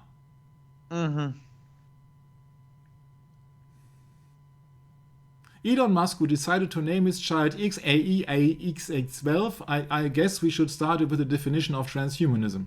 It began 70 years ago. It was developed right after World War II. It was then when UNESCO was found, oh my, by the papacy, by the way. The organization was headed by Julian Huxley, Aldous' brother, brave new word, with the Soma drug, who coined the term transhumanism. The goal of transhumanism is to ensure our physical and mental well-being, which can be achieved by shaping our body and mind with biotechnology intervention. In the transhumanism discourse, the body is also conceptualized in the concept of sexuality. If we're not happy about it, we should have the right to change it. Yeah, 60 genders. Transhumanism enthusiasts include many transgender people, etc., etc. Our biggest dreams of transhumanism is to extend our life expectancy by replacing our organs with artificial ones. It's not only about improving our body, but also enhancing our cognitive capacities. It's a project of a new, better human. Guess Gary Newman. The fact that Elon Musk named his child... Newmanoid. The fact that Elon Musk named his child the way he did is very characteristic for transhumanism. Transhumanists believe that we shouldn't inherit names from our ancestors because they are relics of the culture which has failed and must be rejected. Wait a second. Transhumanists. I had to say it. The idea of making better humans and improving the evolution has been... evolution, haha, what a joke. Has been with humans since the beginning of mankind. With the development of medicine and hygiene and with better economic conditions, our life expectancy has doubled over the last century. Yeah, because of all the wars, people. Yeah, there are also people who were getting 6, 70, 80, 90 years old in the Middle Ages, but... what do I know? You see that you are just relying here on your silly statistics and all your controlled media and books and school books. So what do we know? Actually, we believe, but do we know anything? The success of SpaceX and the dreams of colonizing Mars are part of the transhuman transcosmism. And yet we cannot escape from death, diseases, and suffering. Is transhumanism a sort of a new religion that gives us hope? Oh, good question. Let us not forget that Huxley thought about transhumanism as salvation for the whole mankind. And he said it after the Holocaust in times of lost hopes and silent God, which resulted in spiritual moral emptiness. Transhumanism offers a vision of an eternal kingdom here on earth. Ha ha ha! That's spot on, huh? It's Satan's eternal kingdom here on earth. Right. That's what's all about. The lake of fire, yeah. Yeah, the lake of fire. A kingdom we can build ourselves with science. A kingdom we can build ourselves with science. A kingdom that we can build ourselves with science. You have to read it and you have to tell it a certain times and maybe then you believe it. But that means a kingdom that we can build ourselves with science means ye shall be as gods. Oh, and pride. Yeah. We can only be proud of that. Yeah. Oh, Ray Kurzweil, my. Google's Director of Engineering. Dalai Lama, the patriarch of the Russian Orthodox Church. Oh, what a coincidence. Oh. Oh, Dalai Lama, all this CIA agent. Mhm. My. Black Mirror, yes, Black Mirror. It's the dark side. Huh? Ah.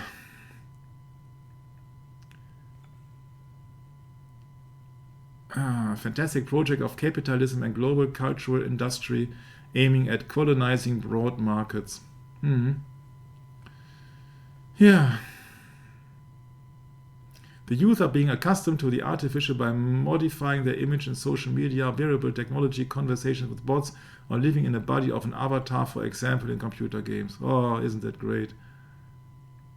Isn't that great? It is so devastating. I can't read at all. You see, that is, you can look it up for yourself. But it's just a counterfeit creation of Satan. That's what it actually is. Yeah? You know, this article may as well be ABS. And you can fill in the blank. Yeah. Oh. Yeah. A robot it's called... all BS. Yeah, it's a robot called Sophia. Sophia means wisdom. Oh. Yeah, impact. I'll give you a sucker punch. Take that, robot. Oh, man. ABS. Yeah. Yeah, so that's what we are expecting here. Back to the script. Man. The children of Elon Musk. Was for free speech, of course. Yeah. Damien. Oh, it's also a very strange name. Saxon Xavier. Francis Xavier. Oh, another name, huh? Yeah, Xavier, huh? Yeah, Xavier, yeah. Francis Xavier, is that what you said? Yeah. Yeah. The first, the co-founder of the Jesuit order, yeah. Yeah. Whom Pope Francis has taken his name after, by the way. That's official. Not in the open. In the open, he says it's Francis from Assisi. Yeah, in the open, right. Yeah, Francis of Assisi, but esoterically he says, "Oh yeah, it's Francis Xavier." Yeah, so and this is a transhumanist baby.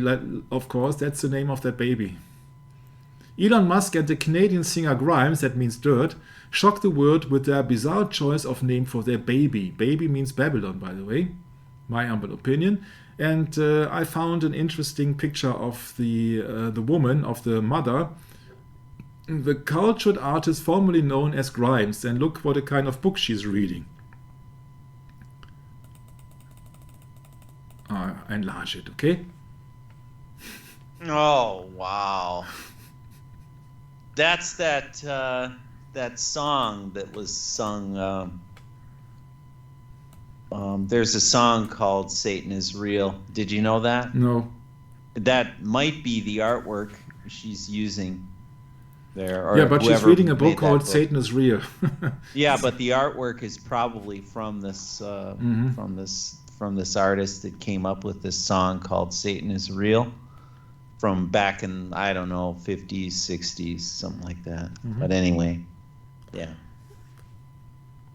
One of my friends from Texas sent me that years ago, and it was interesting. I never heard of that song before, but yeah, go look it up. I don't know who it's by. I could look it up here, actually, and get back to you. Yeah, she's a cultured artist formerly known as Grimes, and that reminds me of Prince when he says the artist formerly known as Prince.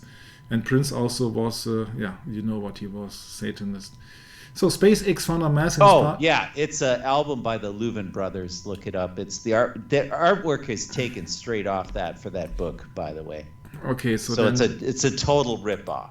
Tell me how it's spelled. Satan is Real song.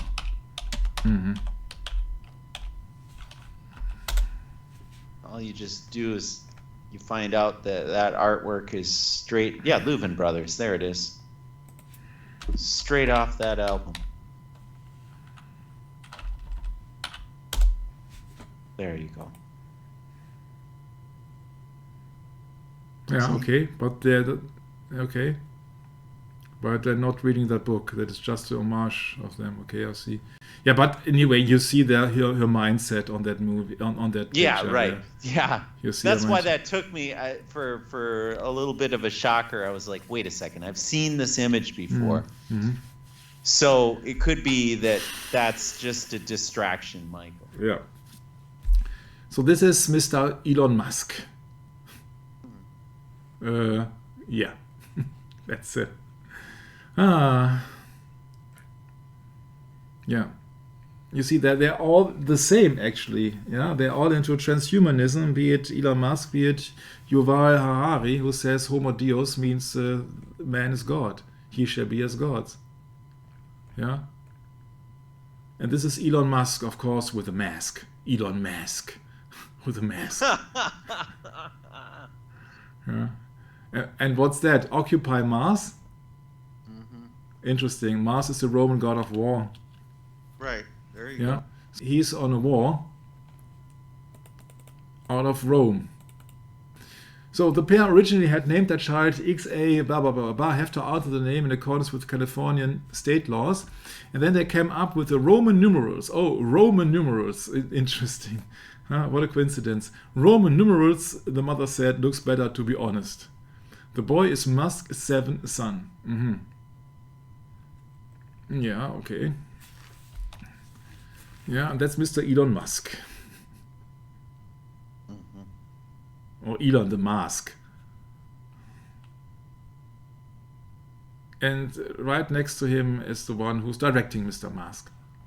That's right. Huh? The Jesuit. Yeah. Of course. You see that it's all the same. And this individual you can also maybe recognize. That's the alleged founder of Facebook, Mr. Mark Zuckerberg. Zuckerberg in German means sugar mountain in English, by the way. Oh, wow. I have not researched him, but I think it's quite obvious that all these people, and this is coming from Adrian once again, the kings of the earth had committed fornication with the whore of Babylon, so the merchants of the earth are back rich. Yeah, you see that Elon Musk is not rich by accident, and Mark Zuckerberg is also not rich by accident, and Bill Gates is not rich by accident. You see that these people are making it in the world, and these people have all the power and the glory that Satan offered them. So it's quite clear that all the people who have really big companies, yeah, they're all of the Satan mindset or Luciferian mindset. Elon Musk, your role model of Tesla. Yeah. Also, Tesla is a ripoff because originally Nikola Tesla is an inventor and wanted to more or less serve people. And what these people are doing, yeah, ask yourself where Elon Musk had all the money from, and Elon Musk has the power and technology, all the fun to come in an instant out with electric vehicles. Come on. It's not hard, huh? So they're all on a transhumanist agenda against the orders of God, be fruitful and multiply. Yeah, because they want to bring out a new world order. It's no secret, you see, that even George Herbert Walker Bush said it in 1991 already. Yeah, so it's an old concept. It's a new world order means the old order from the Pope. Yeah? Right. Yeah, so Holy Father Francis to Professor Klaus Schwab, you see that these people are all connected. Isn't that something? Yeah, you see that these people are just promoting the transhumanism thing. Yeah.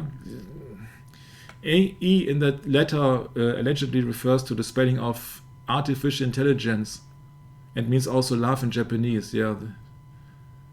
I see that transhumanist church of Ray Kurzweil. This is Google. This is Google. Ray Kurzweil. Google transhumanist church God program. Yeah. Become like God. Yeah. You have to read the Bible. You have to read the Bible. You have to read the Bible. It's always the same. Transhumanist church, yeah, you can name it as you wish. Elon Musk, David Icke, controlled opposition. Fabian H.G. Wells, The Time Machine announced the word brain. Global Village, Tavistock, Stanford, it's all the same. Usual suspects. Steve Jobs, Apple, Bill Gates, Mark Zuckerberg. You see, this is just a...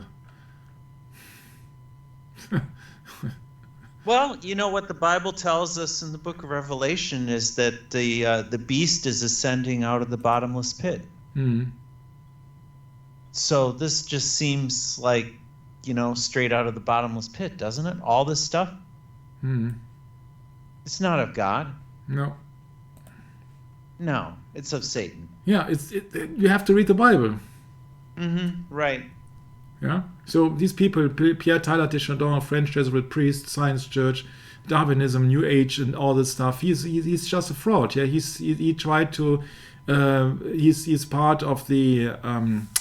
What was that hoax? Piltdown Man hoax, where they came up with that false skeleton. Oh, that's right. I forgot about that. Yeah.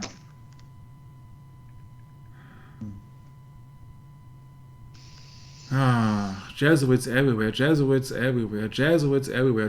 Jesuitical script, not the Omen, what is it now? Oh, yeah, The Exorcist. The Exorcist, yes. Yeah, the same Jesuit who wrote that script from The Exorcist that wrote that script of The Shot in the Dark with the Kennedy killing. Yeah, so they have to turn everything around. That's quite simple here from the symbolism here. And they are fighting a Babylonian demon. Pazuzu. Yeah, the Babylonians, where baby is coming from. You have a new baby. Yes, you have a new citizen of Babylon. My. Instead of calling your offspring children, right? The child. Yes. That's a biblical way of talking about, your offspring. So this is just the future. So that's all clean and with good hygiene and will never get ill. These are robots. This is human 2.0 in the end. Yeah, to get rid of all that uses ethos or what. A12 can also refer to the SL-17 plane called a Blackbird. Blackbird, of course. You know what it means. She has a song called Archangel, her favorite song, Angel Baby, also Angel Babylon. Yeah, so it's very easy. Yeah, so they will come up with metaverse, not Miata, but metaverse from Zuckerberg. They will come up with the Internet of Things. That's Satan's counterfeit creation. It's nothing less. The Internet, Satan's counterfeit creation, the artificial word. Don't talk with your parents. Don't talk with your friends. Just be on the Internet. Yeah, so this is the happy family of Elon Musk, and you can't tell if that is all his children. He's into transhumanism. Maybe it's just... I'm not going any further. He says, it's an attribution of him, I can't prove it. He says, quote unquote, with artificial intelligence we are summoning the demon. You know all these stories where there's the guy with the pentagram and the holy water, and he's like, yeah, he's sure he can control the demon. Doesn't work out. Yeah. MIT could be the Massachusetts Institute of Technology. I just found that. I can't tell you. But I can tell you that I can insert here something which I cannot translate because it's in French. And it's French with German subtitles. But he's speaking about chips who can be implanted. And I have prepared that. So it's in French with German subtitles. So that means I will try to play it here. And I will try to translate it one-to-one in English, okay? At the end, we talk about chips who can be implanted.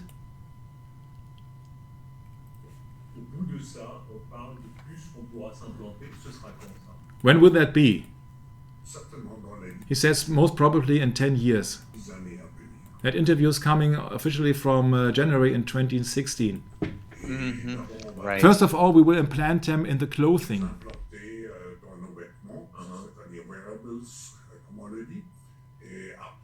And then we can try to think of to plant him inside our brains or under the skin. s'imaginer qu'on les implante dans nos cerveaux ou dans nos topos. Et à la fin, And at the end, we can have a direct communication between our brain and the digital world. We see a fusion between the physical, digital, and the biological world.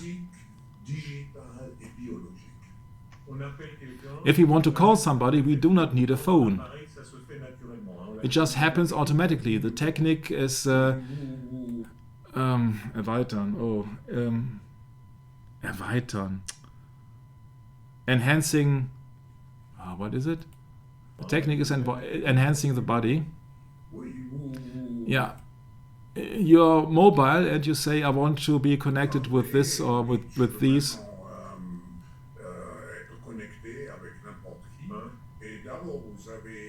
And in the beginning you will have personalized bots. Mark Zuckerberg, we're speaking about the Facebook owner, he says he would have at the end of the year his own robot. A personalized butler at his demand. So we will have our own personal robots like a slave. He said yes, but with one difference. He's a servant who is learning with artificial intelligence. And he's not only an assistant for usual works, but also intellectual partner. Yeah, so that's the interview I wanted to share. So I do not know what is gibberish here or what is really their plan, because I think their real plans, they would not tell it in the open. Yeah? Of course not. Maybe that's also part of the agenda to fear people. And you say, oh, I found something. You know, you see that maybe this is also a programmation into believing they are sending you on the wrong highway. You see, they are sending you on the wrong highway. They try to convince you that this transhumanism thing is to improve the people and to improve their health. Yeah, what they don't tell you is that it has something to do with the God or the Holy Spirit. Yeah, that they will avoid at any cost. And so I think that's the real thing. That's what they don't tell you that is important, not what they tell you. Yeah, so becoming an avatar. Avatar is an epic science fiction film directed and produced and edited by James Cameron. Avatar means a descent of a Hindu deity to Earth in an incarnate or tangible form. That's what avatar actually means. So it's all about religion.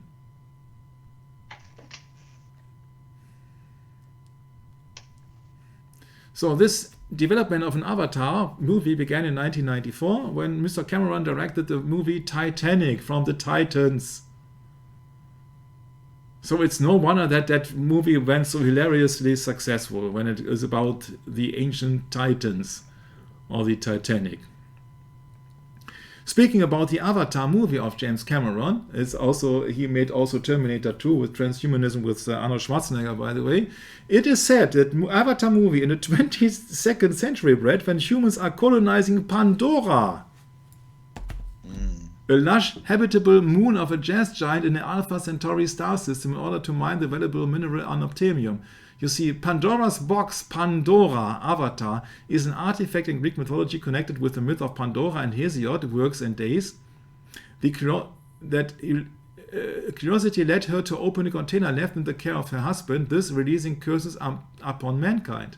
Yeah, Pandora, what a coincidence. So, Pandora's box. The container mentioned in the original account was actually a large storage jar, but the word was later mistranslated. In modern times, an idiom has been grown from the story meaning any source of great and unexpected trouble, or alternatively, a present which seems valuable but which is in reality is a curse. And that's the same with transhumanism. Yeah. Main article Pandora. According to Hesiod, when Prometheus stole fire from heaven, Zeus. Yeah. See what they're all coming up to? It's all a big agenda. They all work together. According to Hesiod, the poet, when Prometheus stole fire from heaven, Zeus, took vengeance by presenting Pandora to Prometheus' brothers Epimetheus. Pandora opened a jar left in her care containing sickness, death, and many other unspecified evils which they will release to the world. And that's what they are up to. That's what they're up to. I know that's only mythology here, but wait. From this story has grown the idiom to open a Pandora's box, meaning to do or start something that will cause many unforeseen problems. A modern, more colloquial equivalent is to open a can of worms. And that's what they did with the C19 thing. Open Pandora's box. Him again. You see, if somebody is really honest, then he will get rid of, getting rid of. Yeah, he was dying in the same day, August 7, 1814, Jesuits. When the Jesuits were restored on the August 7, 1814, the Society of Jesus, and that's the same day when Carrie Mullis died. So back to Elon Musk. Elon Musk's latest child became his seventh son, but his first sadly passed away. Brad, alarm bell. You see the alarm bell here? Either it's fraud or it has been sacrificed. Oh, Your really? firstborn. His firstborn. Yeah. All boys, but sadly one died as a baby. Okay. His first sadly passed away. You have to believe it. Nevada Alexander Musk suffered from sudden infant death syndrome, seeing the young pass away as just 10 weeks old. Okay, you have to believe it, and I would not recommend anybody to believe anything about Elon Musk. Yeah. Yeah, especially not when he's in line with the doctrine of devils from the papacy. Yeah, you see, in biblical times, the firstborn was given certain unique rights.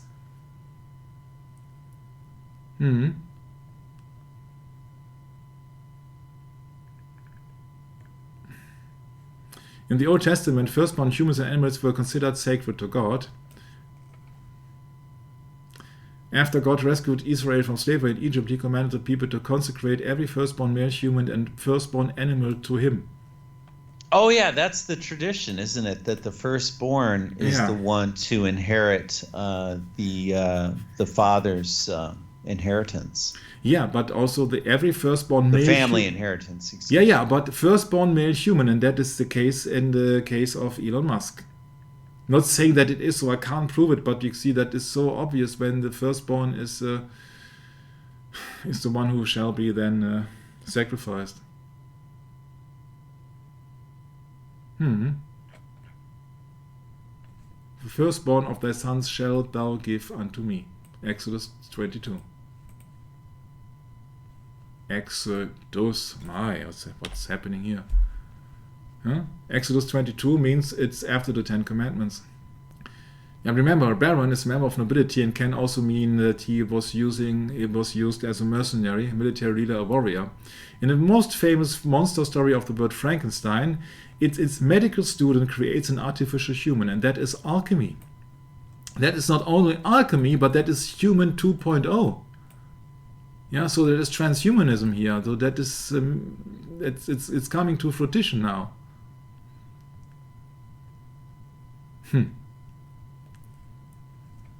David Peter Gamble is committed cryonist. He wants to freeze after his death. What is forbidden in Germany is already reality in the USA. Frozen bodies wait there in nitrogen tanks to be resurrected. But is the prospect of life after death realistic or just a fantasy, Brad? Yeah. I would say the latter.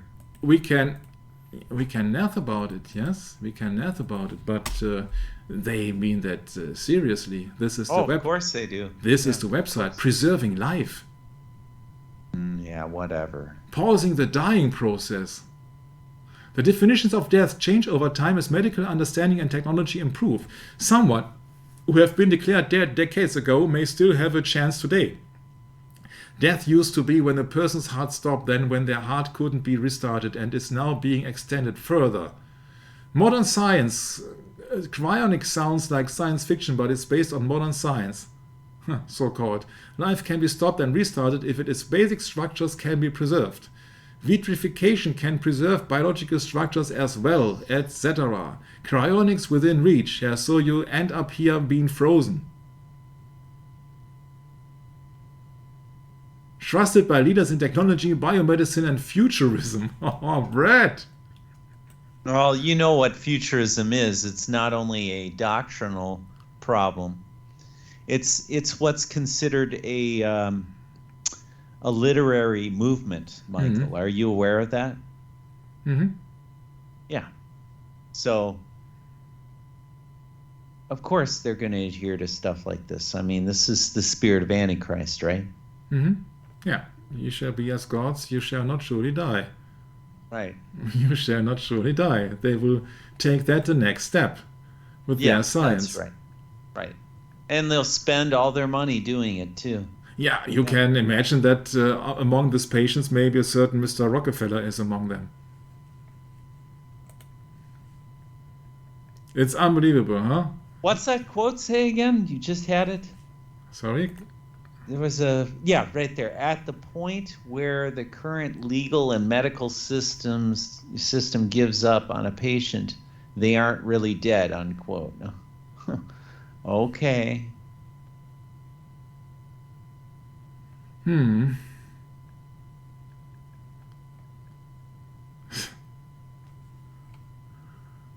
Isn't it something? Yeah. What is death? Yeah.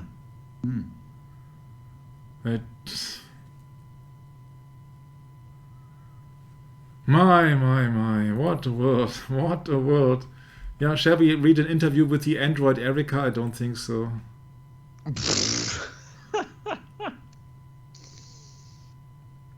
Oh.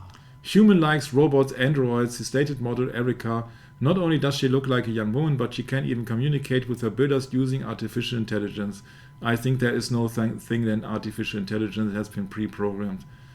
And then been downloaded in a certain context. In case, look at history, shows that medical progress has brought almost as much bad as good. Influenza Beiza Mocca, for example, leads an almost normal life today. That is not matter of course. As a result of serious illnesses, she lost both arms and legs. Today she wears futuristic prostheses and calls herself Robogirl. So can fluid borders between science and nature be an enrichment for people? Or is Mary Shelley's Frankenstein a serious warning as technology continues to eclipse human life? On a German Focus magazine, it says there is a certain scientist called Aubrey de Grey, so the grey one. Grey means ill. This man would like to make us immortal. What does the Bible tell us about our life? Matthew 10:37, he that loveth father or mother more than me is not worthy of me, and he that loveth son or daughter more is not worthy of me. Keep going. Yeah. And he that taketh not his cross and follow after me is not worthy of me. And he that findeth his life shall lose it, and he that loseth his life for my sake shall find it. So much for immortality. That's right. There's only one way, and this is John 14:6. Jesus says, I am the way and the truth and the life, and no one comes or gets to the Father but by me. And not with their cryonics, freezing and all that stuff. What a world. So, everybody who tries to find it or to preserve his life shall lose it. And isn't that the same situation with this situation of these V's? Are they also in for to protect and serve the people, to extend their life and to have a better life? It's the same principle of their pharmakeia. So Stanley Plotkin, again, has been questioned with how many fetuses has he worked on, and he can't tell. But then he was the accuser then, or the court came up with a number of over 70 only in one experiment. So they experimented with dead bodies, with dead children. But to work with dead children, or cadavers, Brett, can we say cadavers? Sure. Remains, yeah, that needs life in the first place. So they had to kill embryos, fetuses, to extract organs and tissues and all that horrible stuff out there. And they were studying them. And this is true. He spoke about it. He spoke about it.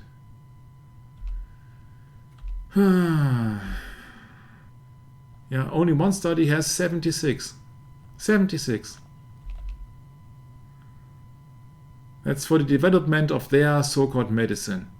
Yeah, dead bodies floating around. And then he says that the Catholic Church has issued a document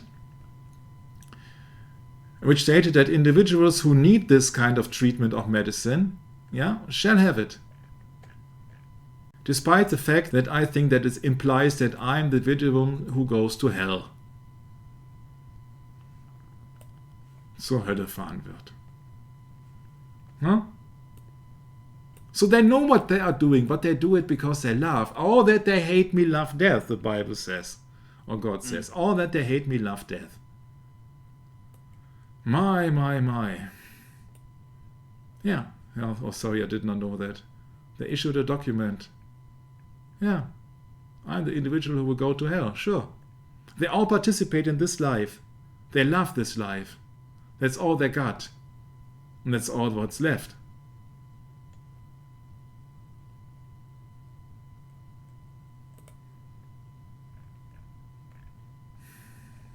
Yeah. So they're all in for the money. Genetic scissors, a tool for rewriting the code of life. Does it get more blasphemous than that? Note the keynote speaker's credentials. The elite. The Global Leaders Conference. The code, Programming Our Future for Good. Keynote speakers are David Ferguson, the author of the Transhuman Code, and Carlos Moreira, the same author of the same, or the author of the same book. Programming the Transhuman Code, 2021. So what shall I have a kind of a conclusion? That they are working on transhumanism. It's happening in the Vatican, it's not happening in the Philippines.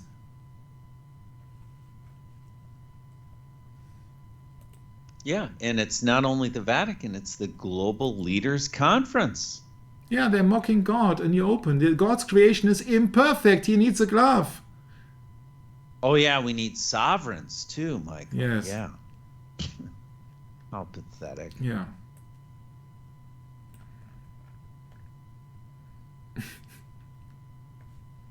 Yeah. Yeah, the Jungle Book.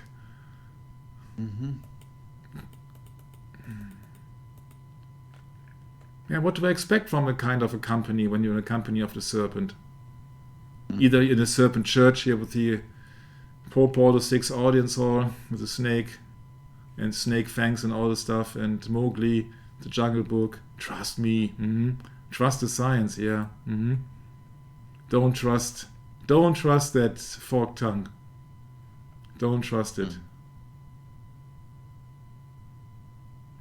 Ye shall be as gods, and ye shall not surely die. So these are the two key elements from the transhumanist agenda. That's it in a nutshell. We have 50 pages left. I have to look up what it is. Oh. Turn someone into a freaking butterfly if you want with the right DNA. Ah. Mr. Elon Musk, yeah. Everything will be digital. Nanotechnology, biosensor, predictive processing, human cyborgs, what else? Yeah? But it's just a distraction also, because I think they're not attacking the body but the mind. Satan wants worship. That's what he wants in Luke 4:4 and Matthew 4. He wants worship. So it has something to do with your mind, the temple of God. You see that the brain, is an area of the brain has got the temple. In Forbidden Science 4 of Jacques Vallée, he says there was thinking in the Kennedy era that they would paint the second coming of Christ over the island of Cuba using holograms to emerge a riot among the Catholic population there. So if they are thinking about using holograms 60 years ago, I don't know what kind of possibilities they got with their modern science. Yeah. Because that's what I found here from Dr. Stephen Greer, CE5 contact, 5. Yeah, you see that's the same with Gary Newman, humanoid, a friend called 5. Yeah, so pentagram, Satan, CE5. Yeah, get in touch with the spiritual bodies. CE5 seeking contact to the sky. CE5 contact application. Oh, that there will be so many things, yeah. Or not Genesis, but All Genesis, where the husband of the president of the European Union is working. All Genesis is a biotechnical factory of the potential of cell and gene therapy. Ah, there it is. Ah, that's the guy, Heiko van der Leyen, medical director at All Genesis. Yeah, not Ursula von der Leyen, but Heiko van der Leyen. And they secured a $50 million deal to grow cell therapy and gene therapy. And therefore they have to get rid of all the criticism, or so-called fake news, and their side, to get rid of all these so-called fake news. So that is only one opinion. The pharmaceutical company Merck created a hit list to destroy, neutralize, or discredit dissenting doctors and scientists and people who want to know the truth.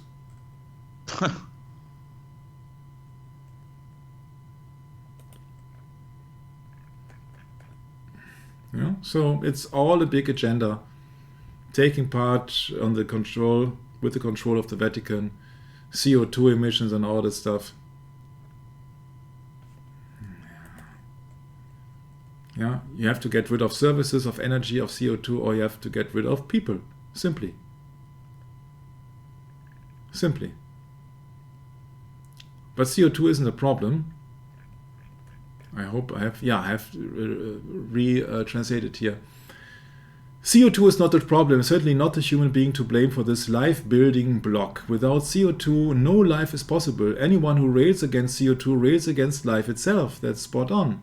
0.038% carbon dioxide are evenly distributed in the air of the terrestrial atmosphere, distributed not as a dense layer like a pan lid, of which 96% occur naturally, only 4% are man-made artificially. 4% of 0.038% is 0.00152%.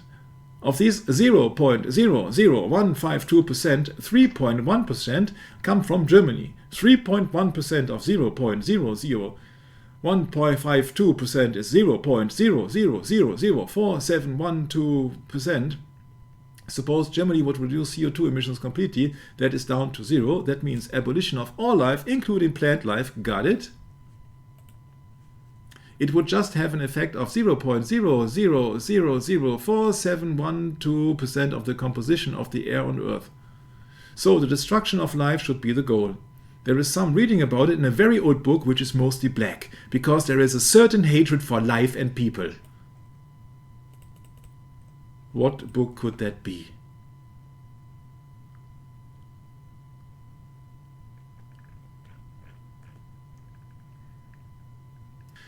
So this Bill Gates, one of the richest people in the world, we have to believe it, of course, in the anti-Christian satanic agenda. Bill Gates says to have to get pretty near to 0. Now that's back from high school algebra. If we do a really great jobs on new PPP healthcare and reproductive health services, we could lower that by perhaps 10 or 15%. Yeah.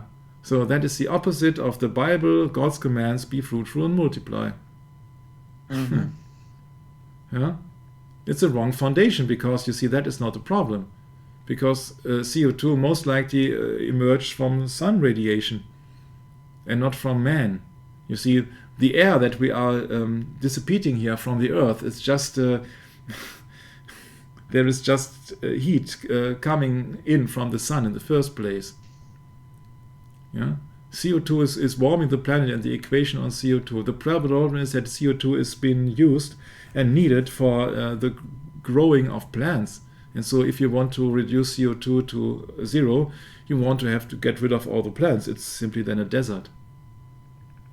And well, again, Michael, all they're doing is they're lying to us, obviously, about the science and wanting us to comply with their strategy. And as long as we say, oh, yes, you're correct, then they win. They get your money with all these CO2 funds and taxes and all that stuff. Taxes, of course. It's all about the taxes, man. Yeah, and it's not about taking out of context. He said that we can lower that of 10 to 15%. If it is about lesser birth and all the stuff, you see that it is against God's commandments, be fruitful and multiply. And there's enough food and place and shelter for all the people in the world. If there would not be high cities, density cities, and if Africa would have a chance to have a stabilized agricultural areas and all the stuff, but they do not want that because they're only in for the money. It's against the Bible, that is fact. He said that improving public health using these can reduce unsustainable population growth in the future. Yeah, that is against the Bible. So that must be a lie. It's population control. He's into eugenics. Everybody knows that. Huh? Even Melissa, his allegedly wife, that is one of the rare cases, Brad, that I am not convinced that she is a wife. I would not be certain because they're into transhumanism. I do not know what's up to, but I would not be surprised. The world does not need is more children, she says. Children and women will just keep overpopulating the world. You see, she is God, huh? She says that the God of the Old Testament is wrong, Brad. Of course. And she is God.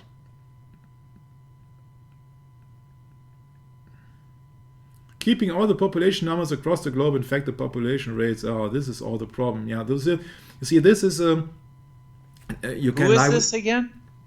What? Sorry? Are you talking Melinda Gates? Yes. Oh, yeah, well. Weren't we thinking that she's a he?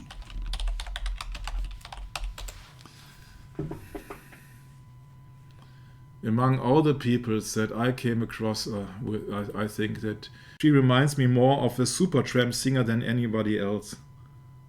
Oh. Yeah, sorry, but I have a hard time imagining that this guy is able to love somebody. Right. Yeah. Okay, so get the rates down. This is from openverse.com. You can lie with statistics, of course. This is a statistic here of miscarriage, stillbirths by year, and it's going skyrocketing high since 2021. Just a coincidence. Mrs. Gates says, what the developing world does not need is more children. And just who are you to decide for them what they need or do not need? Yeah. My. Father God, let these wicked people drink a double portion of wrath from the cup of your indignation and judgment. Yeah. Melinda Gates should tell her daughter to not overpopulate the earth. This is horrible of her to say. God blessed them and said, be fruitful and multiply and fill the earth.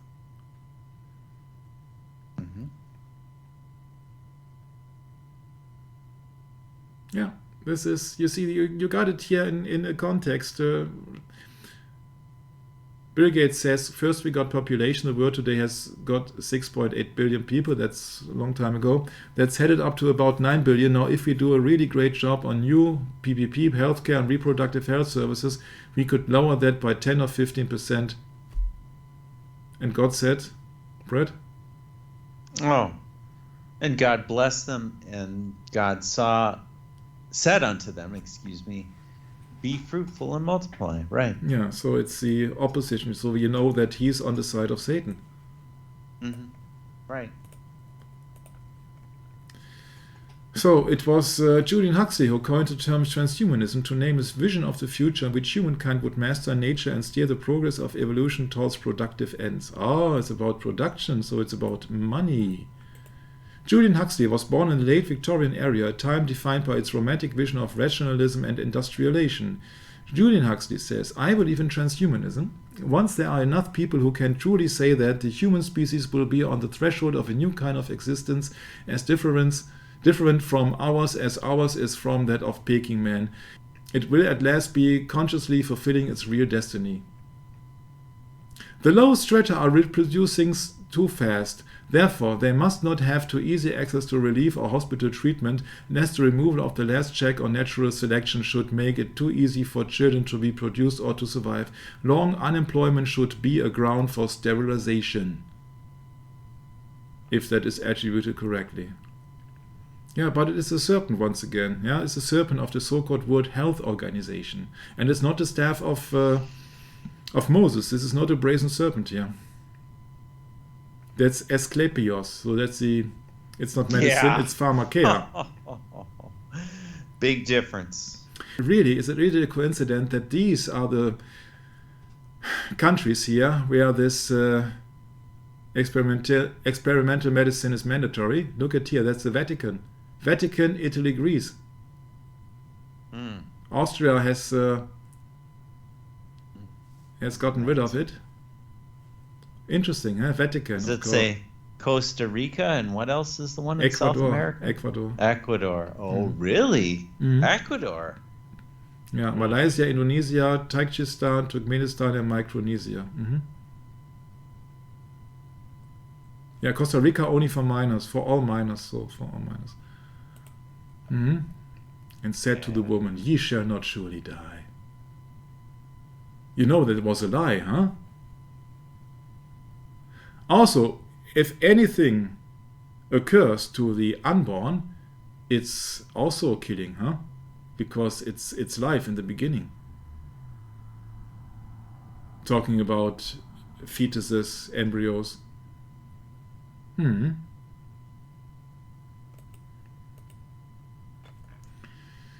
Yeah, a tree to be desired to make one wise. Oh yeah, that's the tree which is growing in every laboratory of the doctors. Yeah. Yeah, but Adam and Eve then, when they were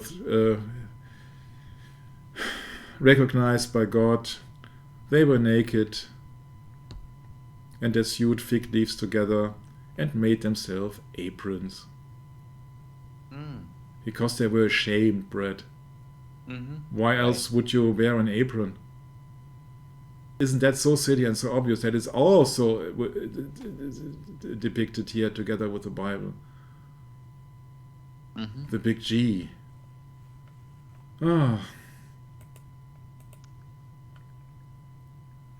Yeah, so it's all about the money, and there are no 13 satanic bloodlines. Yeah, this is also one bloodline of Cain and one line of Abel. Right. Or one of Cain and one of Seth. Yeah, you should color that, what was it, green? Witchcraft. Where? 13 satanic bloodlines. I can't. This is a picture. No, I know, but I'm just saying. Yeah. So That would be fitting. These Illuminatis, you see that most likely a small percentage of people are real Christians like us. Yeah, all the others are in the satanic bloodlines without even being aware of it. When they are in the school system and they were just believing in evolution.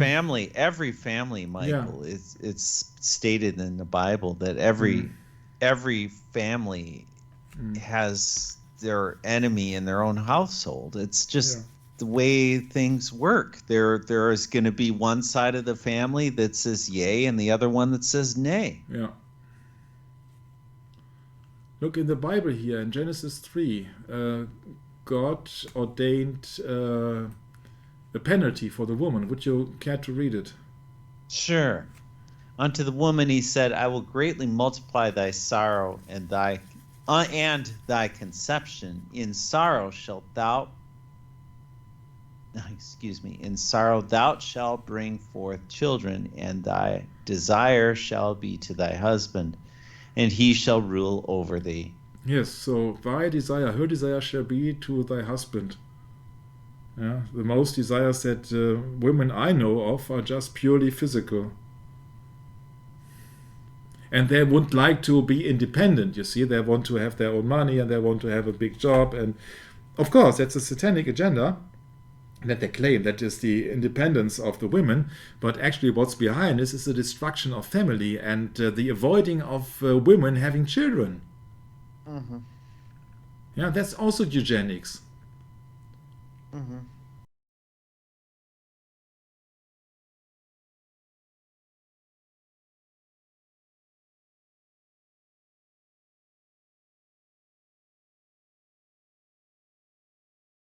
I object to all punishment whatsoever.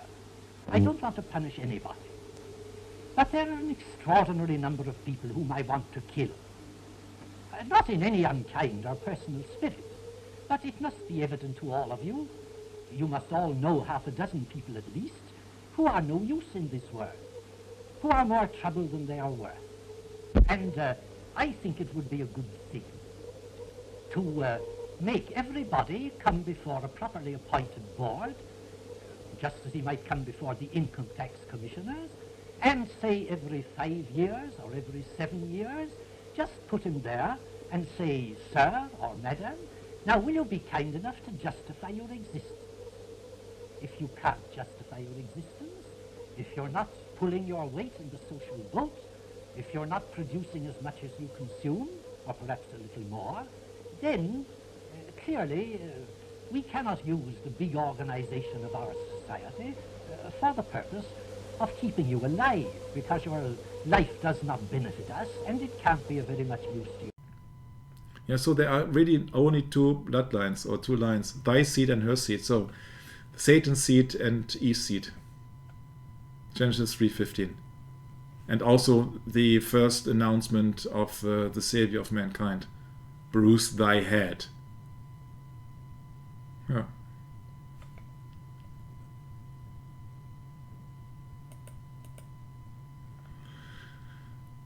So, the giants. Most likely they were involved in the construction of the pyramids, pagan goddesses, who could move gigantic blocks. And coming from Adrian once again, he says he has discovered something. Nimrod, the son of descendant of Cush, set up a kingdom in Lower Mesopotamia which attracted the attention of surrounding nations. A primitive Babylonian kingdom is assigned to a people distinctly said to have been Cushite by blood. The people whom he led came probably by sea. At any rate, the earliest settlements were on the coast, and Ur or Hur, on the right bank of the Euphrates, at a very short distance from it. Embouchure was the primitive capital. There is little doubt but that it is in honor of his apotheosis that the constellation Orion bears in Arabian astronomy the title of El Jabbar, or the Giant. So Nimrod being the giant. Source is the 7 great monarchies of the ancient Eastern world. Another giant. Constellation Orion. Yeah, Osiris. Yeah, the head god of the Egyptian Trinity. Trinity means 1, 2, 3. Yeah, what a coincidence, huh? What a coincidence. Orion, a major constellation, a mighty hunter of great beauty and gigantic strength. In the lower world, his shade is seen by Odysseus driving the wild beasts before him as he had done on earth. After his death, he was changed into the constellation called by his name, Orion. It took the form of a warrior wearing a girdle at 3 stars and a lion's skin and carrying a club and a sword. Yeah.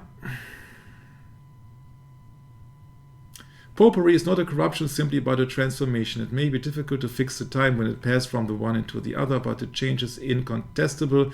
Popery is the gospel transubstantiated into the flesh and blood of paganism under view of the accidents of Christianity. We can debate on that, but you think that Oh, it's so much to speak about it. So there are no coincidences. Everything is working together. These are a collection of recommended books by our beloved brother Daryl Eberhard about the things that we have talked about. It. I will very slowly, page by page, move a bit forward so that you can freeze the screen or you can copy the screen and you can read it for yourself. That is the line of books that Daryl recommends on that subject.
So we have to expect something from the papacy. We have to look to the papacy to really realize what they are up to. Don't go into worldly politicians, just use the shortcut and look to the papacy, and especially look to the holy book of the Bible when you know what's really going on. It is no coincidence that our Pope Francis is coming from Argentina. This is the flag, the official symbol bread of Argentina. Ah, yeah. Isn't that interesting? Yeah. How revealing. Yeah, you know who founded that country then. Yeah, that's right. Yeah. So in my humble opinion, they are trying to everything to establish Satan's kingdom on this earth, and they will succeed for a very brief time. So all the things what you see in the CERN in Switzerland with the Large Hadron Collider is all, they're trying to create antimatter, they're trying to get in touch with the other side, they're trying to use portals or whatever. They will try to use that place as also ceremonial place. These people, these scientists do not know anything. He is Jesuitically trained and he says that, okay, yeah, light will transform into matter and antimatter, and they say that we have no clue why there is matter. Yeah, they don't have any clue, but they're coming up with fancy stuff, with globes and with antimatter and dark holes, and you can't believe it.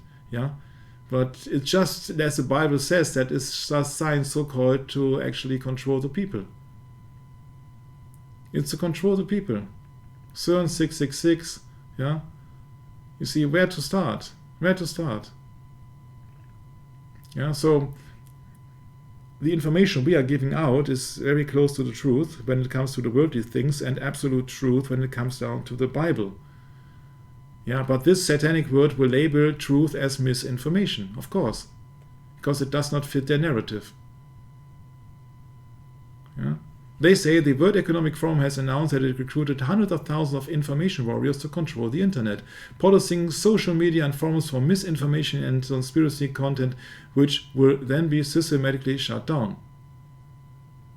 According to Klaus Schwab's WEF, misinformation on the internet is an infodemic that is potentially deadly and requires a cure. The definition of misinformation, according to the WEF, is anything they disagree with.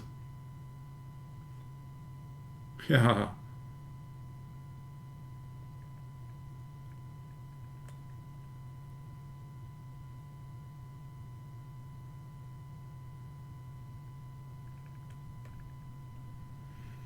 Yeah, so this necromancy, these fallen angels and all the stuff. Occult Theocracy by Lady Queenborough says, necromancy is partly divining magic and partly operative magic. The practice consists in the evocation of the spirits of the dead.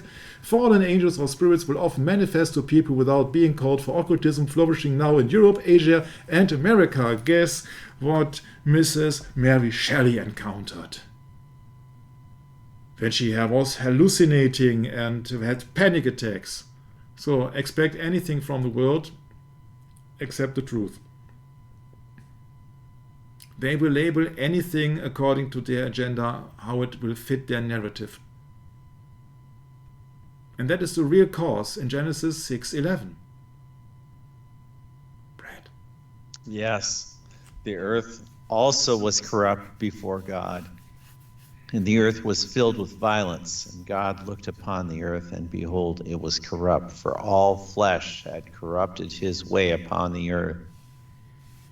Yeah, so we can also only encourage the listeners that they rely on God, that God will provide them with food, with shelter, with faith, and do not rely on any government or on any promise. Yeah, stick to the Bible and stick to the things that happened over thousands of years. Any ruler is only a ruler because he's not serving God. Otherwise, we are all brothers. And if somebody is supreme, then he's not my brother anymore. So corruption has to be taken place before the second coming of Christ. So you should not be sorry that these things are happening. You should rejoice, actually, that the time of the second coming of Christ is inevitably coming nearer and nearer. According to my humble interpretation of the Bible, Satan had 3 attempts on mankind. The first attempt was before the flood.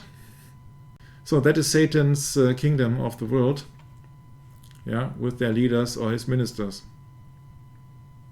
Yeah, this is the dragon, the serpent, and we do not have any Chuck Norris.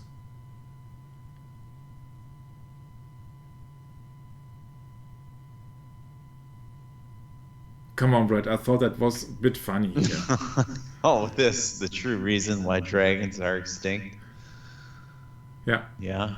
That would be very glad if that would be, but yeah, the dragon, the snake, called the devil and Satan, yeah, he was cast down to the earth and his angels were cast down with him. And so all the people who are serving God, they will claim themselves that they are ministers of righteousness. Yeah, but they are just ministers of the snake. Yeah, so you see that every time you see the Pope, even if it is a statue here, an idol, yeah, he's present with something occurs. Yeah, even a statue here of Pope Innocent overlooking the signing of the European Union Constitution in Rome. In Rome, right. And before the Second World War, also Adolf Hitler, Third Reich, and some people were trying to have a united currency and all that stuff. So that the EU idea is very old. It's very old. Yeah, so it's sorcery. It's sorcery. Would you care to read it? Oh, sure. Revelation 18:23. And the light of a candle shall shine no more at all in thee, and the voice of the bridegroom and of the bride shall be heard no more at all in thee. For thy merchants were the great men of the earth, for by thy sorceries were all nations deceived. Yeah, all nations spread. United nations. That's right. All nations here. Pharmakeia. Yeah. The use of any kind of drugs, potions, or spells, poisoning, witchcraft, sorcery.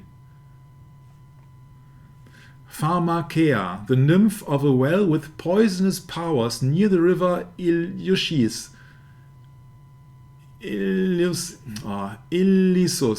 in Attica. She is described as a playmate of Eurytia.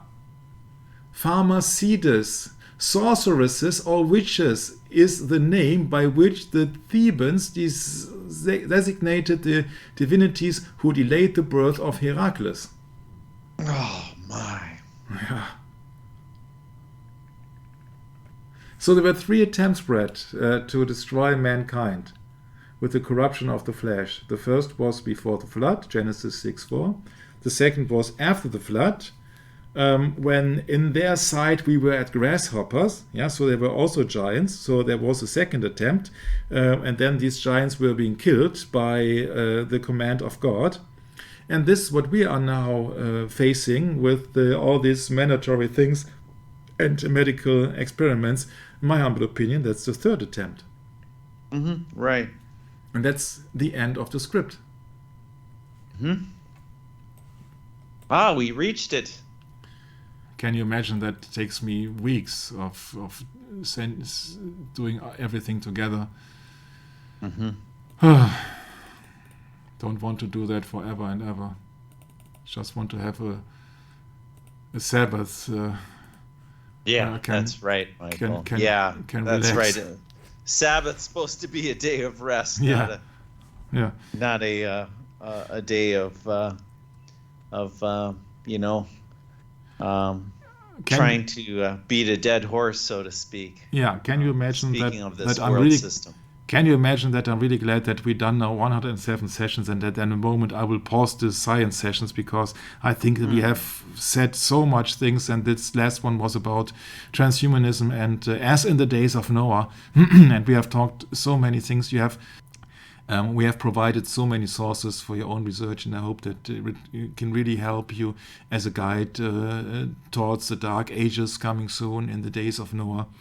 We hope that the Bible will give you some insight, and we hope that we can serve the Lord Almighty with these sessions. And thanks for having me, and looking forward to do some things in the future, but at the moment we have to have a little bit of rest, because I think that we have also to study the Bible and to do some more positive content in the future. So thanks again for having me. Signing off, and Maranatha, handing it over to my beloved brother Brett as usual. Thank you, Michael. Yes, this is a very good study that we did. I'm really glad that we were able to make it to the end today.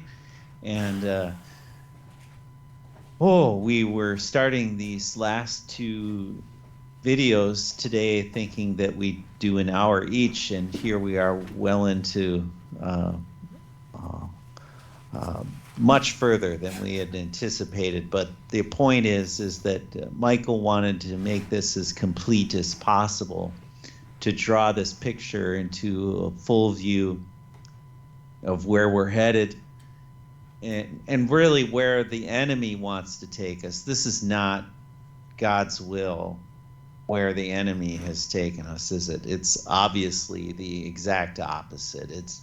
It's the will of man. We're speaking about the man of sin. We're not talking about the average Joe six-pack there that, has no clue, really.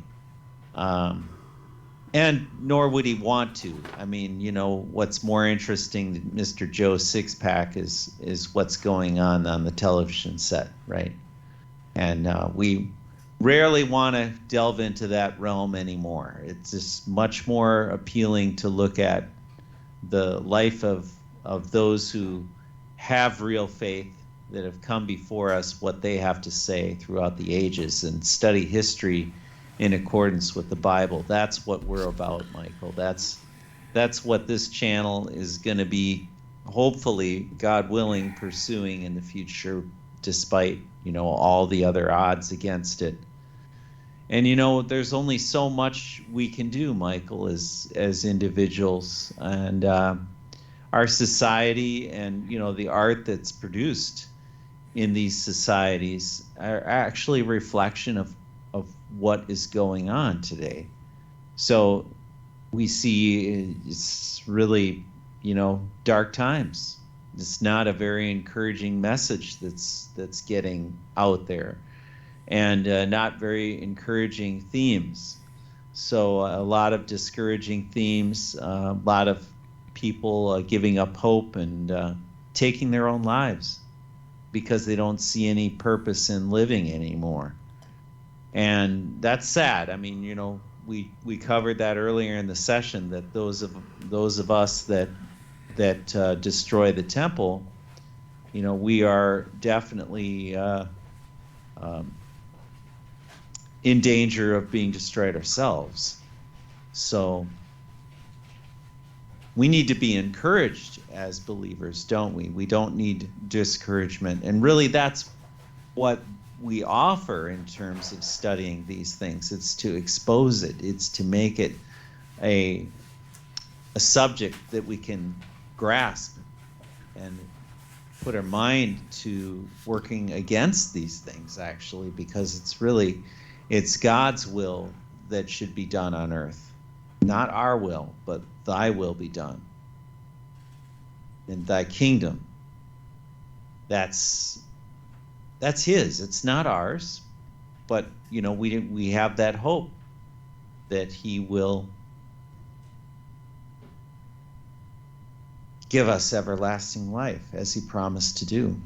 So that's what we got to do, is we got to prepare for that moment that we are going to come to at the end of it all. And that's our hope. And certainly my thoughts and my prayers are with you, brethren, and I hope to see you in the next coming sessions, in perhaps the continuance of many of these scripts in the future. We don't know. But all we know is today that we're going to put this subject to rest for a while. And thank you, Michael, so much for bringing this message to the listeners. And it's been a pleasure to be with you along the journey. And we'll look forward to more, God willing. Hope to catch you then. Bye-bye.